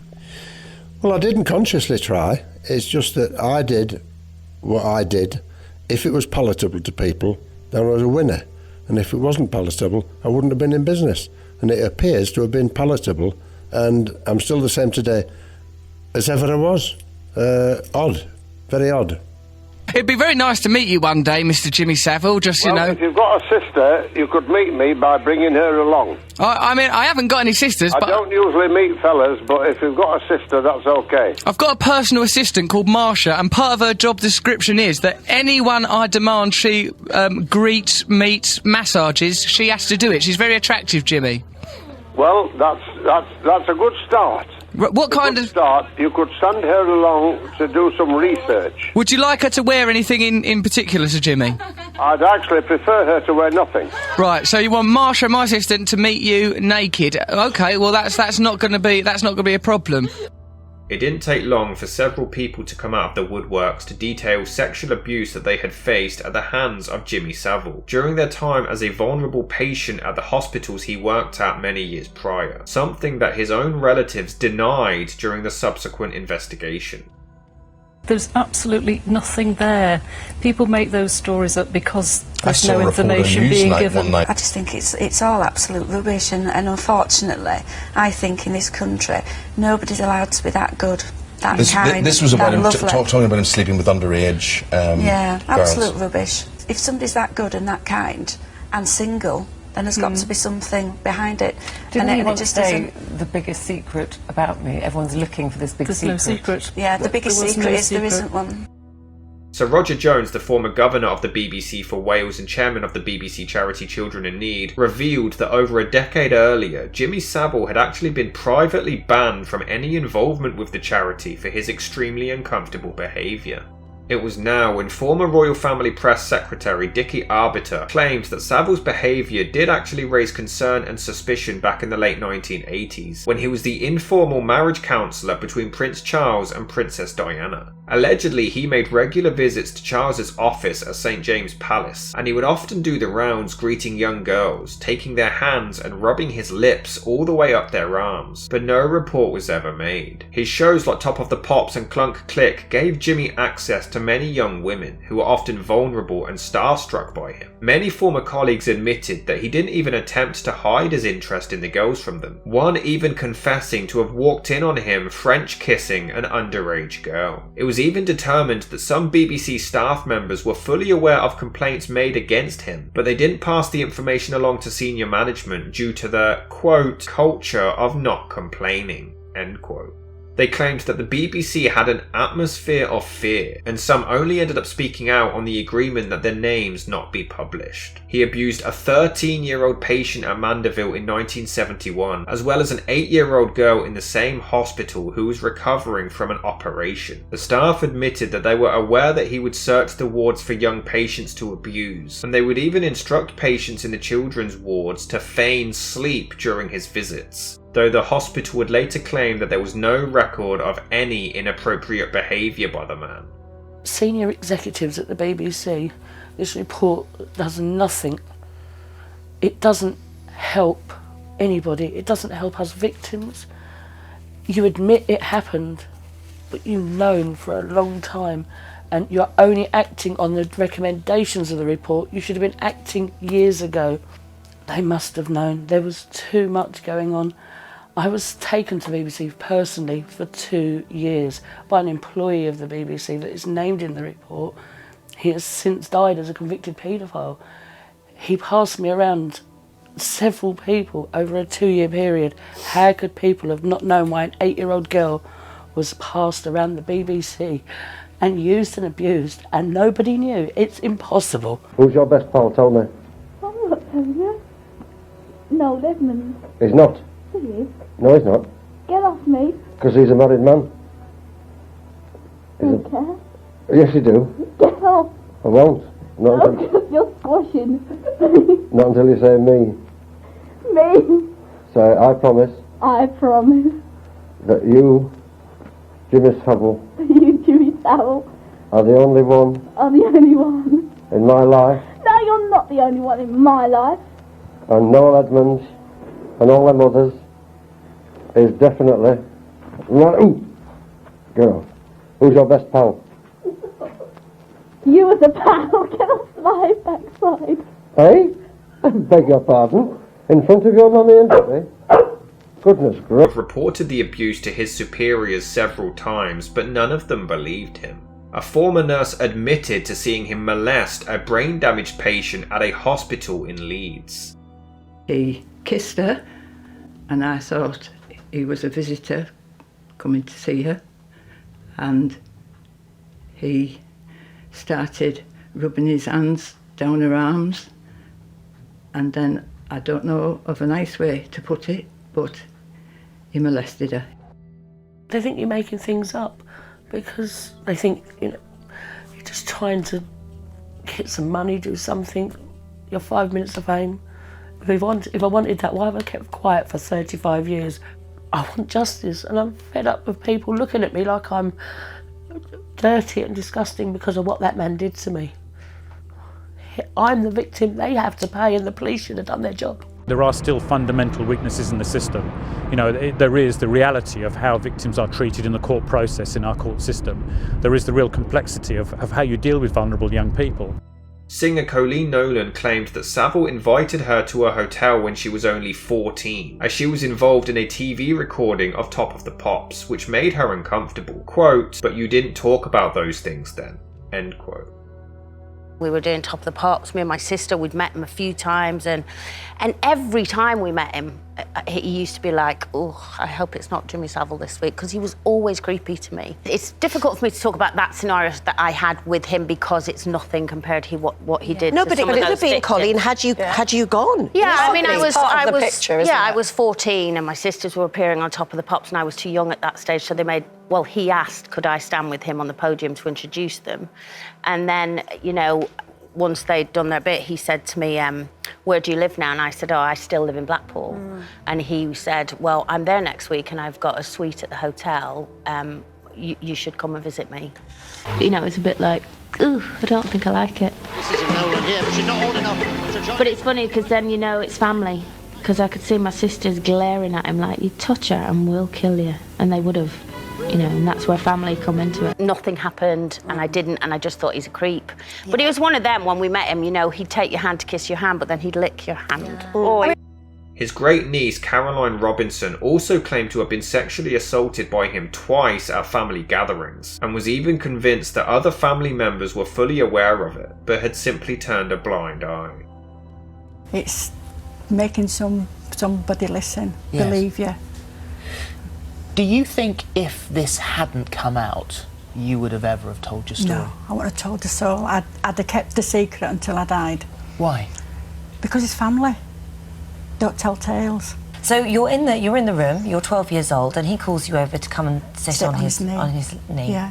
And he sat you very central on his lap, didn't he? Yeah, because to be sat in the middle here, because usually when you sat on a person's knee, you always put your legs down the side or in the middle.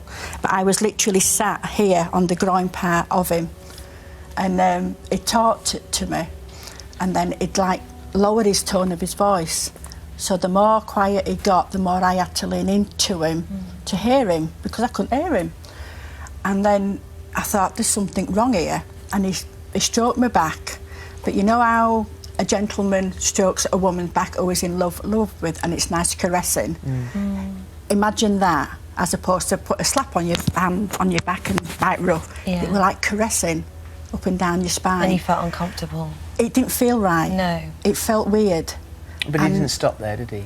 No, he decided to carry on. Because I had such like a short skirt on, because I didn't want to spoil my best dress, I like lifted my skirt up, so I just sat with him on with my knickers and, you know, with my little skirt.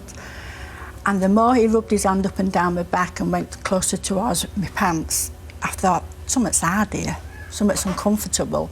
You know, what am I sat on? You know, like khakis or whatever, I thought. So the more I wiggled, the more excited Jimmy got. And next minute I know his hand is on my bum. He's gone into my knickers and his hand was on my bum, and this I thought, is in a room full of people? Room full of so people. Nobody saw what was going on? No, it was perfect. Perfection. He got it down to perfection. You jumped up, didn't you, and made an excuse that you needed to go to the toilet and just ran off. I like wet myself. I know it sounds a bit rude, but it was like I'd wet myself.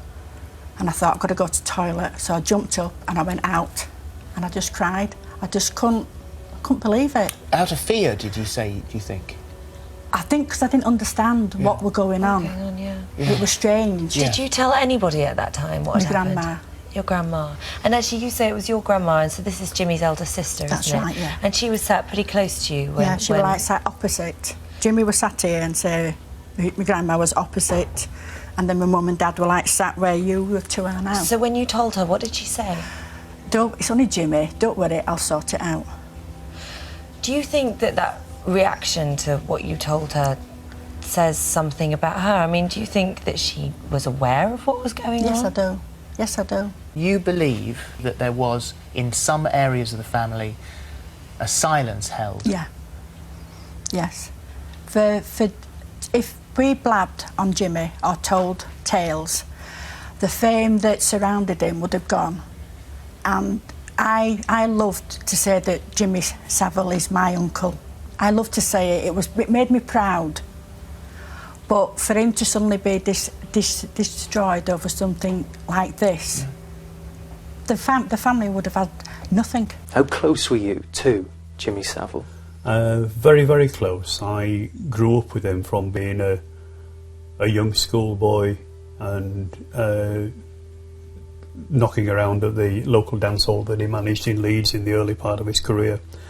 Throughout the whole of my life, we did many things together. We went to many places, ran more marathons than I care to think of.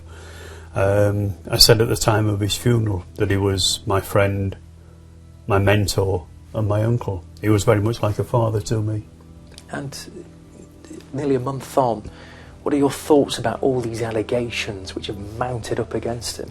Totally devastating. I cannot understand for the life of me how a guy who did so much good in his life with the work that he did, his charity work, his trusts, the people that he helped, could have such a dark side to him that nobody knew about. But it was his private life, and people have their own private lives, and I'm sure there are many people around who have things in private that nobody else knows about.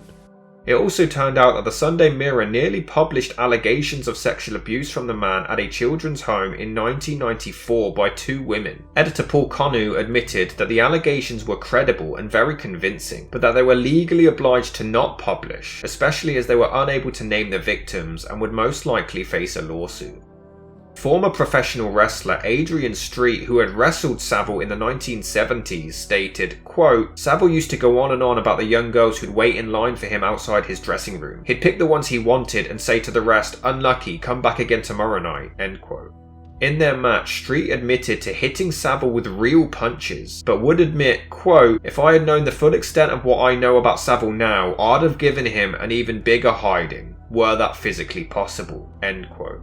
Savile was often described as a well-organised, prolific sexual offender who used his power, authority and influence to procure children and offend against them, and it was even considered a possibility that 3 doctors at the same hospitals were also involved in aiding Savile's crimes. Founder of Childline Esther Ranson admitted, quote, "There were always rumours that Savile behaved very inappropriately sexually with children," end quote.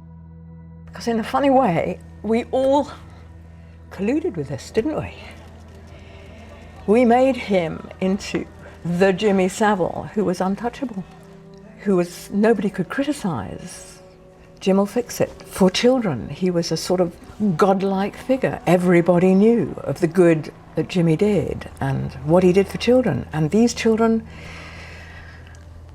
were powerless. I feel we were all culpable. I feel that viewers, charities, influential people from the Prime Minister through to the royal family helped to create for Jimmy Savile an image of being an icon, a national treasure, and I think that's what made it particularly difficult for children. We all blocked our ears to the gossip. There was gossip, there were rumours. And I think the important message, I think, in your programme is that the children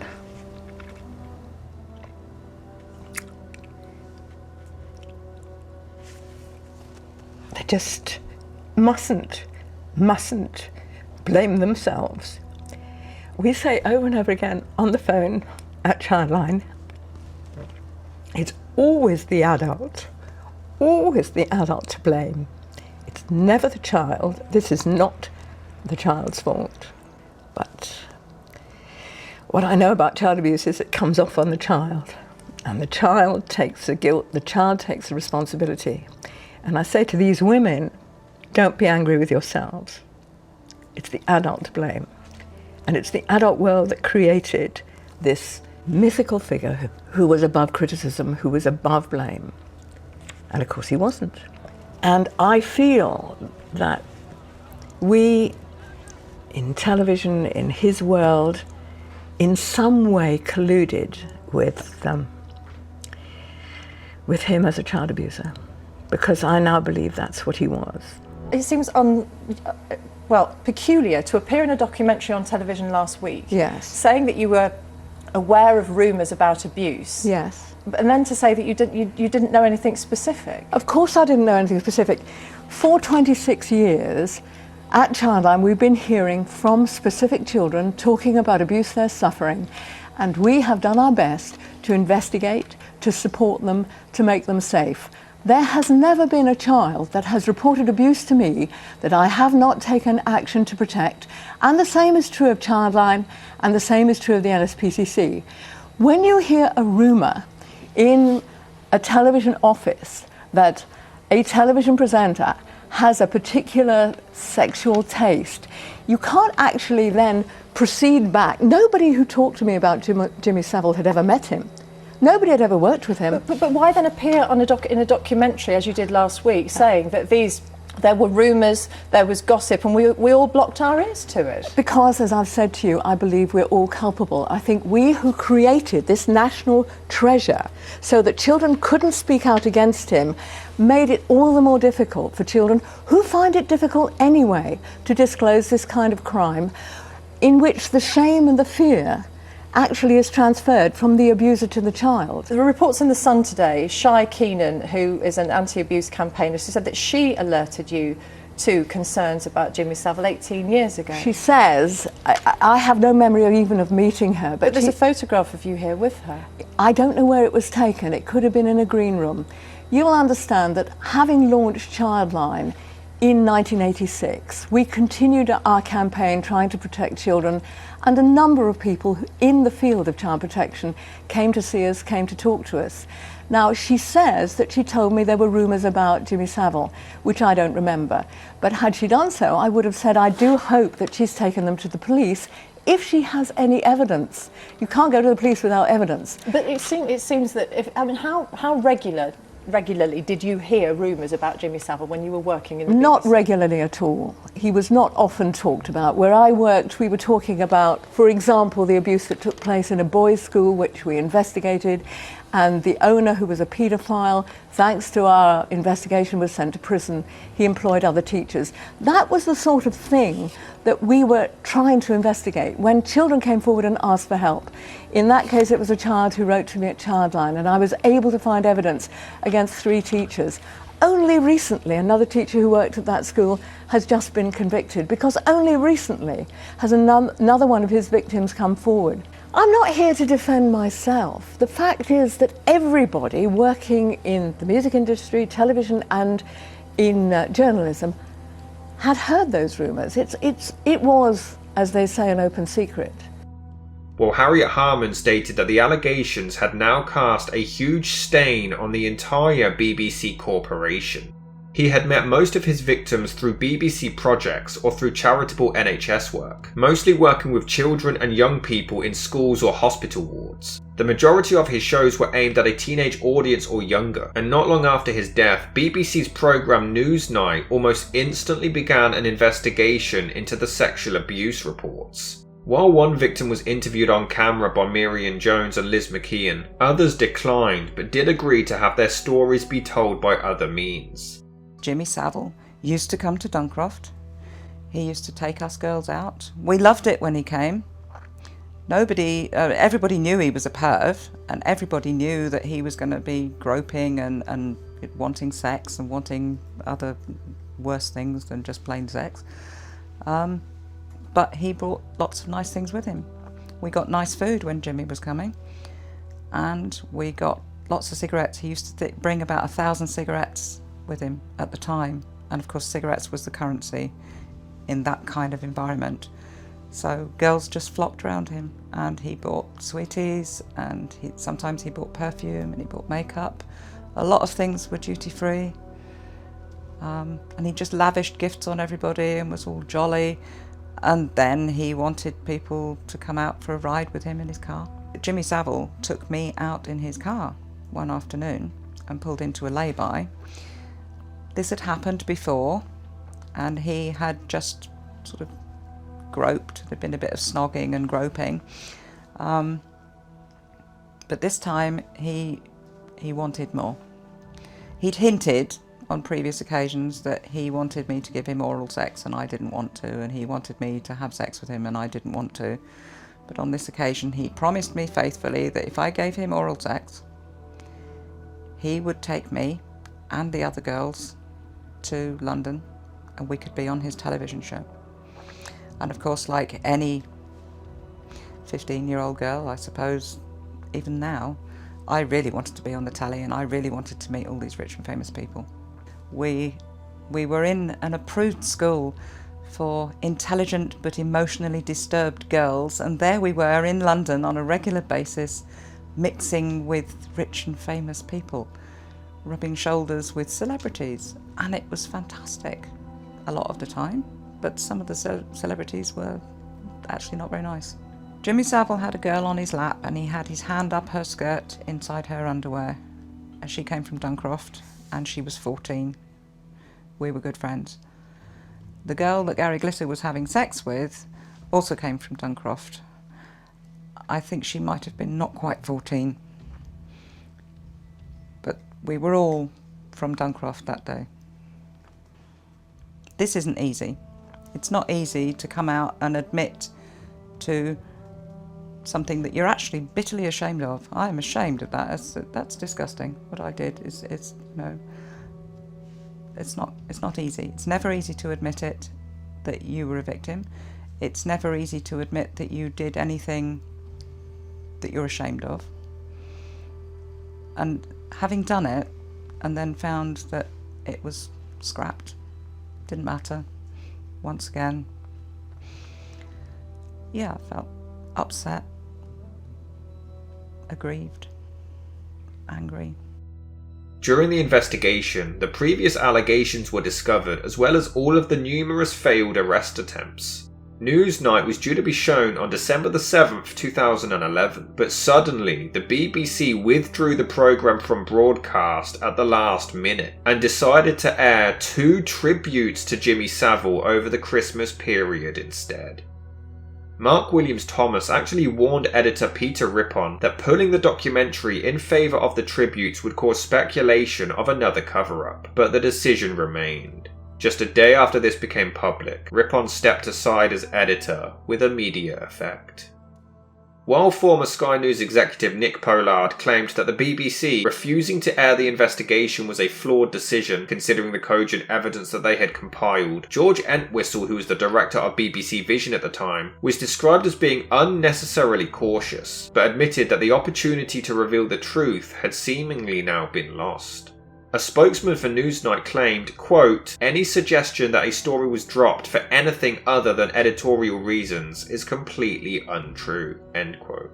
However, the investigation behind Newsnight wasn't made public until early 2012, when it went to the press that the BBC had investigated Jimmy Savile only to not report the findings, leading to speculation of them covering up his crimes yet again, even after death. It wasn't until June that year when Savile's second biography, How's About That Then, was published by Alison Bellamy, who now felt let down and betrayed by the man. I did know him. I was a reporter on the regional paper in Leeds, and as you know, you cover stories about if you've got a celebrity living in your town, you would cover him, you know, former showbiz star.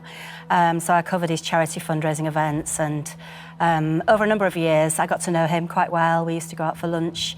And I must say I never felt uneasy with him. He never gave me a moment's fear, but I think everyone who Jimmy knew had a use for, you know, had a use So I would write good news stories about him. And, you know, he kept all his press cuttings meticulously, and that's he something loved... that features heavily in the documentary, isn't it? Yes, and, you know, what can I say? I knew him, and when, you know, when the news came out about the scandal, I was quite devastated.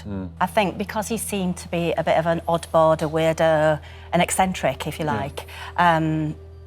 You know, what people would think is, you know, it wasn't a surprise to hear rumours. We'd all heard them, not just in media circles and journalism. You know, it's the British public. It wasn't a shock to hear it. And I think because you were at the Yorkshire Post, it would have been, those rumours would have been, what's the word I'm looking for? More common, I guess, because it was Jimmy's area. Well, I suppose they were everywhere, you know. The society as a Britain, you know, Britain as a society as well had heard the rumours. It wasn't a shock. You know, nobody was saying he's not. It was just there. But I mean, I don't think it's the sort of thing Jimmy would sit and discuss with anyone. Despite much disparaging, the rumours are addressed in the biography. I did address them, and at the time there were no victims. I hadn't heard of no victims then, and you know, there were no charges, no cases ongoing. I checked with police forces around Britain.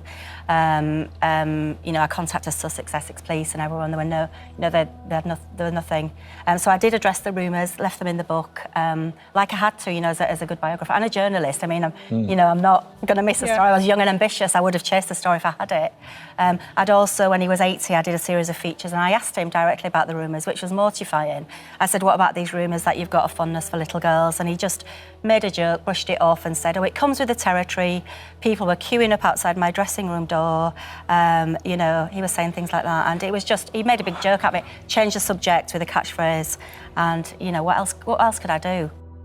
On September the 28th, 2012, ITV announced that they would be broadcasting a show called The Other Side of Jimmy Savile, presented by Mark Williams Thomas, the consultant of the original Newsnight, who had called BBC's treatment of the whole story absolutely appalling.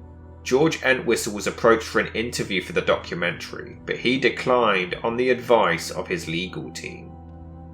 This featured reports of up to 10 women, including one under the age of 14 that had been raped or molested by Savile in the 1960s and 70s. Once this made national news, a barrage of other reports began to come through. The show was broadcast on October the 3rd, and the police announced that the Child Abuse Investigation Command would be looking into this further. This only led to further inquiries into practices at the BBC and the NHS, as the rumours circulating the abuse took place for years, and despite reports being made, nothing was ever done. This led to Entwistle issuing a public apology for the hurt caused, after it was exposed that he had received emails warning him of Savile's behaviour, to which he ignored. It was concluded that the decision to drop Newsnight at the last minute was flawed, but was not done to protect the tribute programmes. However, Liz McKeon would later state, quote, "When the Savile scandal broke, the BBC tried to smear my reputation," end quote. I was very unhappy the story didn't run because I felt we'd spoken to people who collectively deserved to be heard. They weren't heard, and I thought that that was a failure. And were you concerned that that actually compounded the hurt? Yes, I felt we had a responsibility towards them. We'd got them to talk to us, but above all, we did believe them. And so then, for their stories not to be heard, yes, I felt very bad about that. I felt very much that I'd let them down. Furthermore, Miriam Jones would later be fired from the BBC as well. On October the 9th, 2012, relatives claimed that Jimmy Savile's gravestone was going to be removed, destroyed and sent to a landfill, and they even considered having his remains exhumed and cremated. They expressed their deep sorrow and anguish for all of the victims. On October the 16th, former High Court Judge Dame Janet Smith was appointed to review the culture and practices of the BBC during Savile's time there. By the 19th, there were 400 testimonies from around 200 witnesses across the UK. The authorities described the sheer number of potential victims as truly staggering.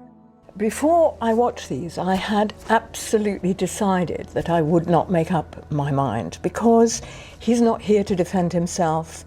It seems utterly unfair. But I must say that what these women say is so matter of fact, They corroborate each other. The style of the abuse and the attack on them was absolutely consistent one with each other. And I'm afraid the jury isn't out anymore. By the 25th, the number of possible victims had now reached 300. That same month, a memorial plaque on his former home in Scarborough was removed after it had been defaced with graffiti. A wooden statue of him was pulled down in Scotstoun Leisure Centre in Glasgow, and a footpath in Scarborough that was named after him was also removed. Savile's Hall, a conference centre at the Royal Armouries Museum in Leeds, was also renamed to New Dock Hall, and on the 28th, his cottage in Glencoe was vandalised with spray paint and badly damaged, though it was also investigated for further evidence. A cafe at the Stoke Mandeville Hospital, which was named after him and even had his autograph outside, was abruptly renamed, and the cruise line Cunard was due to perform a sail past tribute to his burial place, which was quickly cancelled. The University of Bedfordshire stripped him of the honorary degree he had been awarded, and the University of Leeds revoked his honorary doctorate. His name was removed from the Great North Run Hall of Fame, and due to these revelations, the Jimmy Savile Charitable Trust considered donating their money to those working with victims of sexual abuse and changing their name, but they instead decided to distribute their funds across several other charities and then closed down altogether. Richard Harrison had been a long-serving psychiatrist nurse at Broadmoor Hospital during Savile's time there, and he claimed that Jimmy was regarded by staff as a man with a severe personality disorder and a strong liking for children. Another nurse, Bob Allen, referred to him as a psychopath. Quote, "A lot of the staff said he should be behind bars." End quote. In fact, Allen once even reported Savile to his supervisor for improper conduct with a child, but no further action was ever taken. Did you believe the allegations to begin with, and do you believe them now? Initially, no, I didn't believe them. I was horrified when I saw the original programme. As the weeks have gone by and the various allegations have come out, the number of allegations have been so great that I now am convinced that the vast majority of them are true. There are just so many similarities in the stories, even though they are spread all over the country. I don't think there's any collusion between people, and the only conclusion I can come to is that there is an awful lot of truth in the allegations that people are making. So how do you cope with that, with the man who you stood up and said was your mentor? Very, very difficult, because you have this mental, this memory of what the man was like, what he meant to me as a person. I still have a part of me proud of him, not proud of the way things have turned out, but proud of the things that he did in trying to help other people. And I'm so absolutely devastated and disappointed that this dark side is the side that he'll be remembered for. I'm also devastated and disappointed and very sympathetic towards the people who have kept this dark secret all of their lives. I can understand the amount of courage it's taken to come out with it now and actually voice their feelings. It must be a terrible time for them, far harder than it is for me, and it's hard enough for me, so I can imagine what they're thinking now. So what is your message to those victims on behalf of the Savile family? I'm just incredibly sorry that my uncle, who people trusted and loved throughout the whole country, has turned out to be the person that he has now turned out to be. And I offer the people my heartfelt sympathies. That's all I can do. I can't do anything to give them any recompense or anything like that, but I can be very sympathetic towards them, and I can try to support them as much as possible in their terrible feelings as well. As I opened the door, he turned his head, and it was just his tongue that was just sort of coming out of her mouth. I felt this hand sort of go up my jumper and sort of on my breast like this. He hadn't restrained himself just to my breast. He'd also had a good fumble around in my knickers.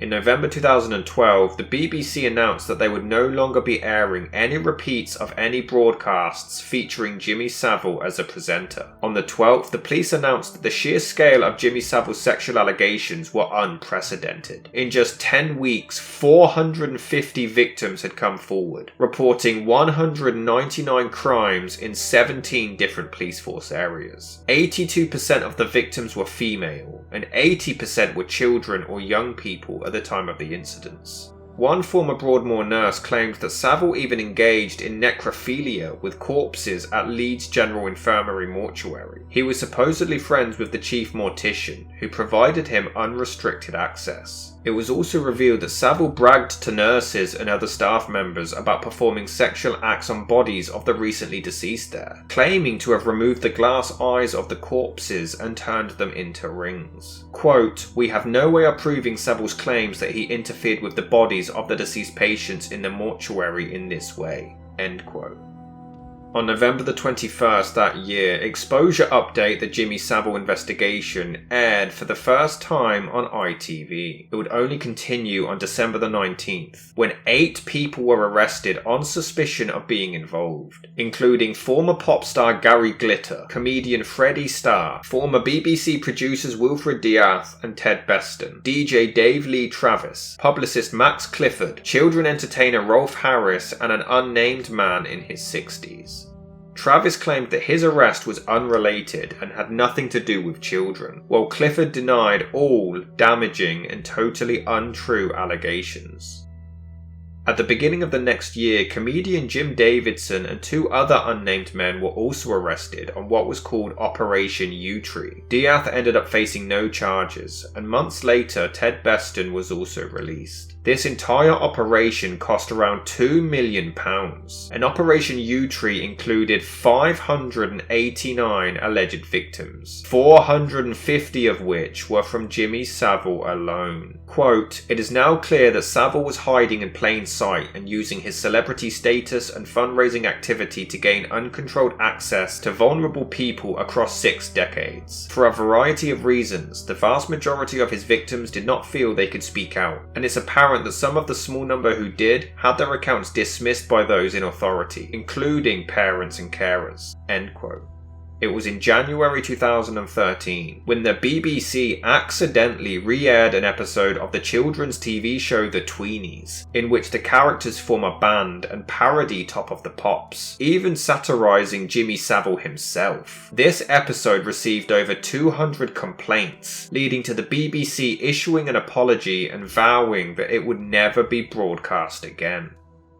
That same month, a joint report by the NSPCC and the Metropolitan Police claimed that 450 people have come forward with allegations spanning between 1955 and 2009 and ranging between the ages of 8 and 47. By March, Her Majesty's Inspectorate of Constabulary reported that 214 complaints that were made after his death would have been criminal offences if they were reported at the time. 16 victims claimed to have been raped under the age of 16 by him, and 4 were under the age of 10. In May, his cottage was sold, but despite demands for it to be demolished, it remains there and is frequently visited by vandalisers, though plans to demolish it and turn it into a memorial for the victims or a respite centre for the disabled has also been considered.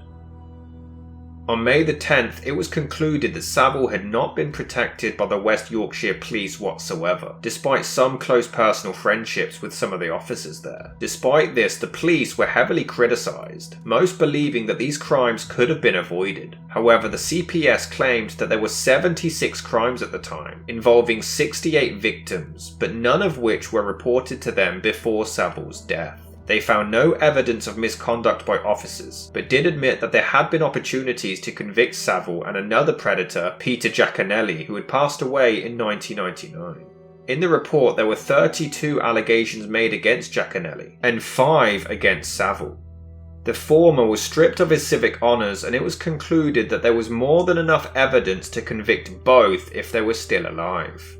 In Dame Janet Smith's report, which spans 700 pages, she concluded that Savile had sexually assaulted at least 72 people and raped 8, including an 8-year-old child, at, quote, virtually every one of the BBC premises at which he worked, end quote. On June the 26th, 2014, UK Secretary of State for Health Jeremy Hunt issued a public apology to any patients of the NHS that had been abused by Savile, admitting that complaints had been raised in the past but were all ignored. Whilst no system can ever be totally secure from a manipulative and deceitful predator like Savile, we learned last year that there were clear failings in the security, culture and processes of many NHS organisations, allowing terrible abuse to continue unchecked over many years. Some victims are sadly no longer with us, and others continue to suffer greatly as a result of what happened. On behalf of the government, I apologised to them last June, and today I repeat that apology. What happened was horrific, caused immeasurable and often permanent damage, and betrayed vulnerable people who trusted us to keep them safe. We let them down. There is no suggestion that ministers or officials knew about these activities, but accepted governance processes were not followed in the decision to allow Savile to inquire and maintain a position of authority at the hospital. In particular, ministers made the expedient decision to use Savile not just to raise funds to redevelop Stoke Mandeville's National Spinal Injuries Centre, but to oversee the building and running of the centre, even though he had no relevant experience. Because of his celebrity and useful fundraising skills, the right questions, the hard questions, simply were not asked. Suspicions were not acted on, and patients and staff were ignored. People were either too dazzled or too intimidated by the nation's favourite celebrity to confront the evil predator we now know he was. Never again must the power of money or celebrity blind us to repeated clear signals that some extremely vulnerable people were being abused. Quote, Savile was a callous, opportunistic, wicked predator who abused and raped individuals, many of them patients and young people who expected and had a right to expect to be safe. His actions spanned 5 decades, from the 1960s to 2010. As a nation at the time, we held Savile in our affection as a somewhat eccentric national treasure, with a strong commitment to charitable causes. Today's reports show that, in reality, he was a sickening and prolific sexual abuser, who repeatedly exploited the trust of a nation for his own vile purposes. End quote. In December, Savile's friend and former colleague, DJ Ray Tourette, was found guilty of 7 rapes and 11 indecent assaults. While he was cleared of assisting Savile in raping a 15-year-old girl, he was found guilty of raping the same child himself. In 2015, Kate Lampard published her own report into the NHS's involvement in the entire ordeal. Quote, Savile was a highly unusual personality whose lifestyle, behaviour and offending patterns were equally unusual. As a result of his celebrity, his volunteering and his fundraising, he had exceptional access to a number of NHS hospitals and took the opportunities that access gave him to abuse patients, staff and others. It might be tempting to dismiss the Savile case as wholly exceptional, a unique result of a perfect storm of circumstances. The evidence we have gathered indicates that there are many elements of the Savile story that could be repeated in the future. There is always a risk of the abuse, including sexual abuse, of people in hospitals. There will always be people who seek to gain undue influence and power within public institutions, including in hospitals. And society and individuals continue to have a weakness for celebrities. Hospital organisations need to be aware of the risks posed by these matters and manage them appropriately. End quote. Many NHS hospital managers and staff welcomed Savile for his status as a celebrity and fundraiser. They hoped he would boost staff and patient morale, raise the profile of their organisations, and raise funds for them. But his status as a celebrity and fundraiser, whose presence had been encouraged by senior managers, meant that staff who observed him behaving inappropriately or who received reports of him committing sexual abuses were reluctant to challenge Savile directly or to escalate matters to senior managers.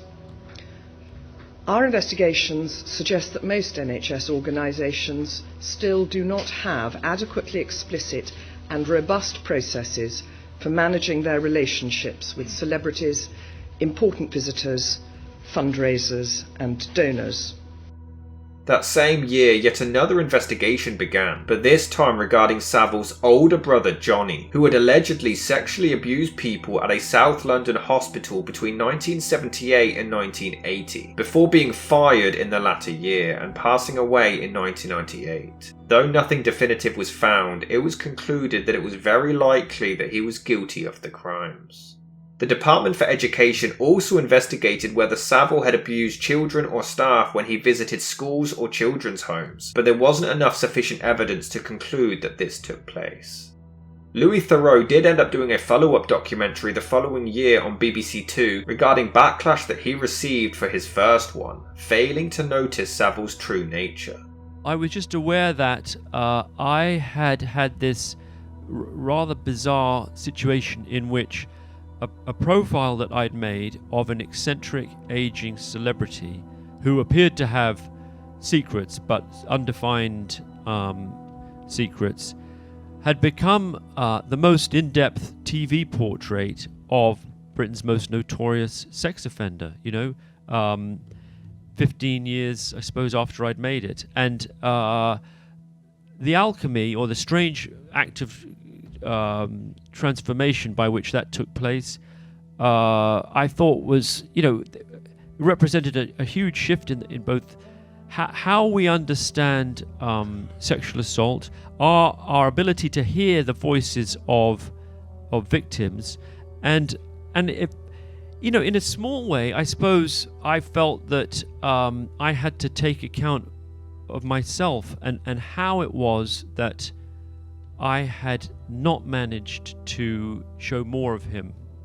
And I'm very much sort of on the horns of I'm very torn on this, because on one level I'm really proud of the original show, and I feel it showed more than anyone else had while he was alive. On another level, I'm aware that we missed this vast secret that he had, and a little part of me feels disappointed with myself that that he agreed to do this documentary with me. At some level, he must have known that he had these secrets, and that he saw me, he sized me up and thought, you know what, I can give this guy 2 weeks or 3 weeks of access and make a documentary about me, and I'm not too worried that he's going to uncover the fact that I'm a sexual predator.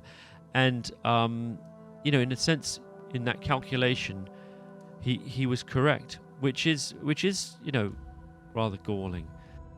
In March 2019, it was revealed by head of the Honours Committee Robert Armstrong that he had resisted Margaret Thatcher knighting Jimmy Savile back in the 80s due to his concerns of his private life, to no avail. Sir Jimmy, I should say. We should use your full title. Why? Because you're knighted. But I've got 3 knighthoods. You do? I've got 3. I got 1 from the Queen of England, 1 from the Pope, and 1 from the Eldred of Malta. Wow. So I say to all my nurses, am I your first 3 times a nighter? In 2022, former BBC presenter Mark Lawson spoke out about his experience with Jimmy Savile. Quote, "The true story is his victims and how the BBC, Department of Health, Conservative Party, Catholic Church, police forces, local councils and libel law let them down. A monster for whom the British establishment, political, royal, broadcasting, ecclesiastical, medical, charitable, provided a dazzling shield." End quote. In April that year, a new documentary was released on Netflix named Jimmy Savile, A British Horror Story. Several psychologists of The Guardian and Herald newspapers argued that Savile exhibited the dark triad of personality traits of narcissism, Machiavellianism, and psychopathy. His estate remains worth somewhere between £4 and £4.3 million, which was frozen by executors as victims could still make claims for damages. However, some expenses were charged and the remaining £3.3 million was made available to compensate the victims, with each being limited to a maximum claim of £60,000. Most of Savile's honours have been rescinded, but unfortunately it's not possible to retract his knighthood, as it expires upon death. None of his TV programmes have ever been repeated, and the reputation of Jimmy Savile has rightfully been completely destroyed. And sadly, so has that of the BBC. And we as a society can only look at the horrific list of crimes and poor wrongdoings by various witnesses, and somehow try seeking answers.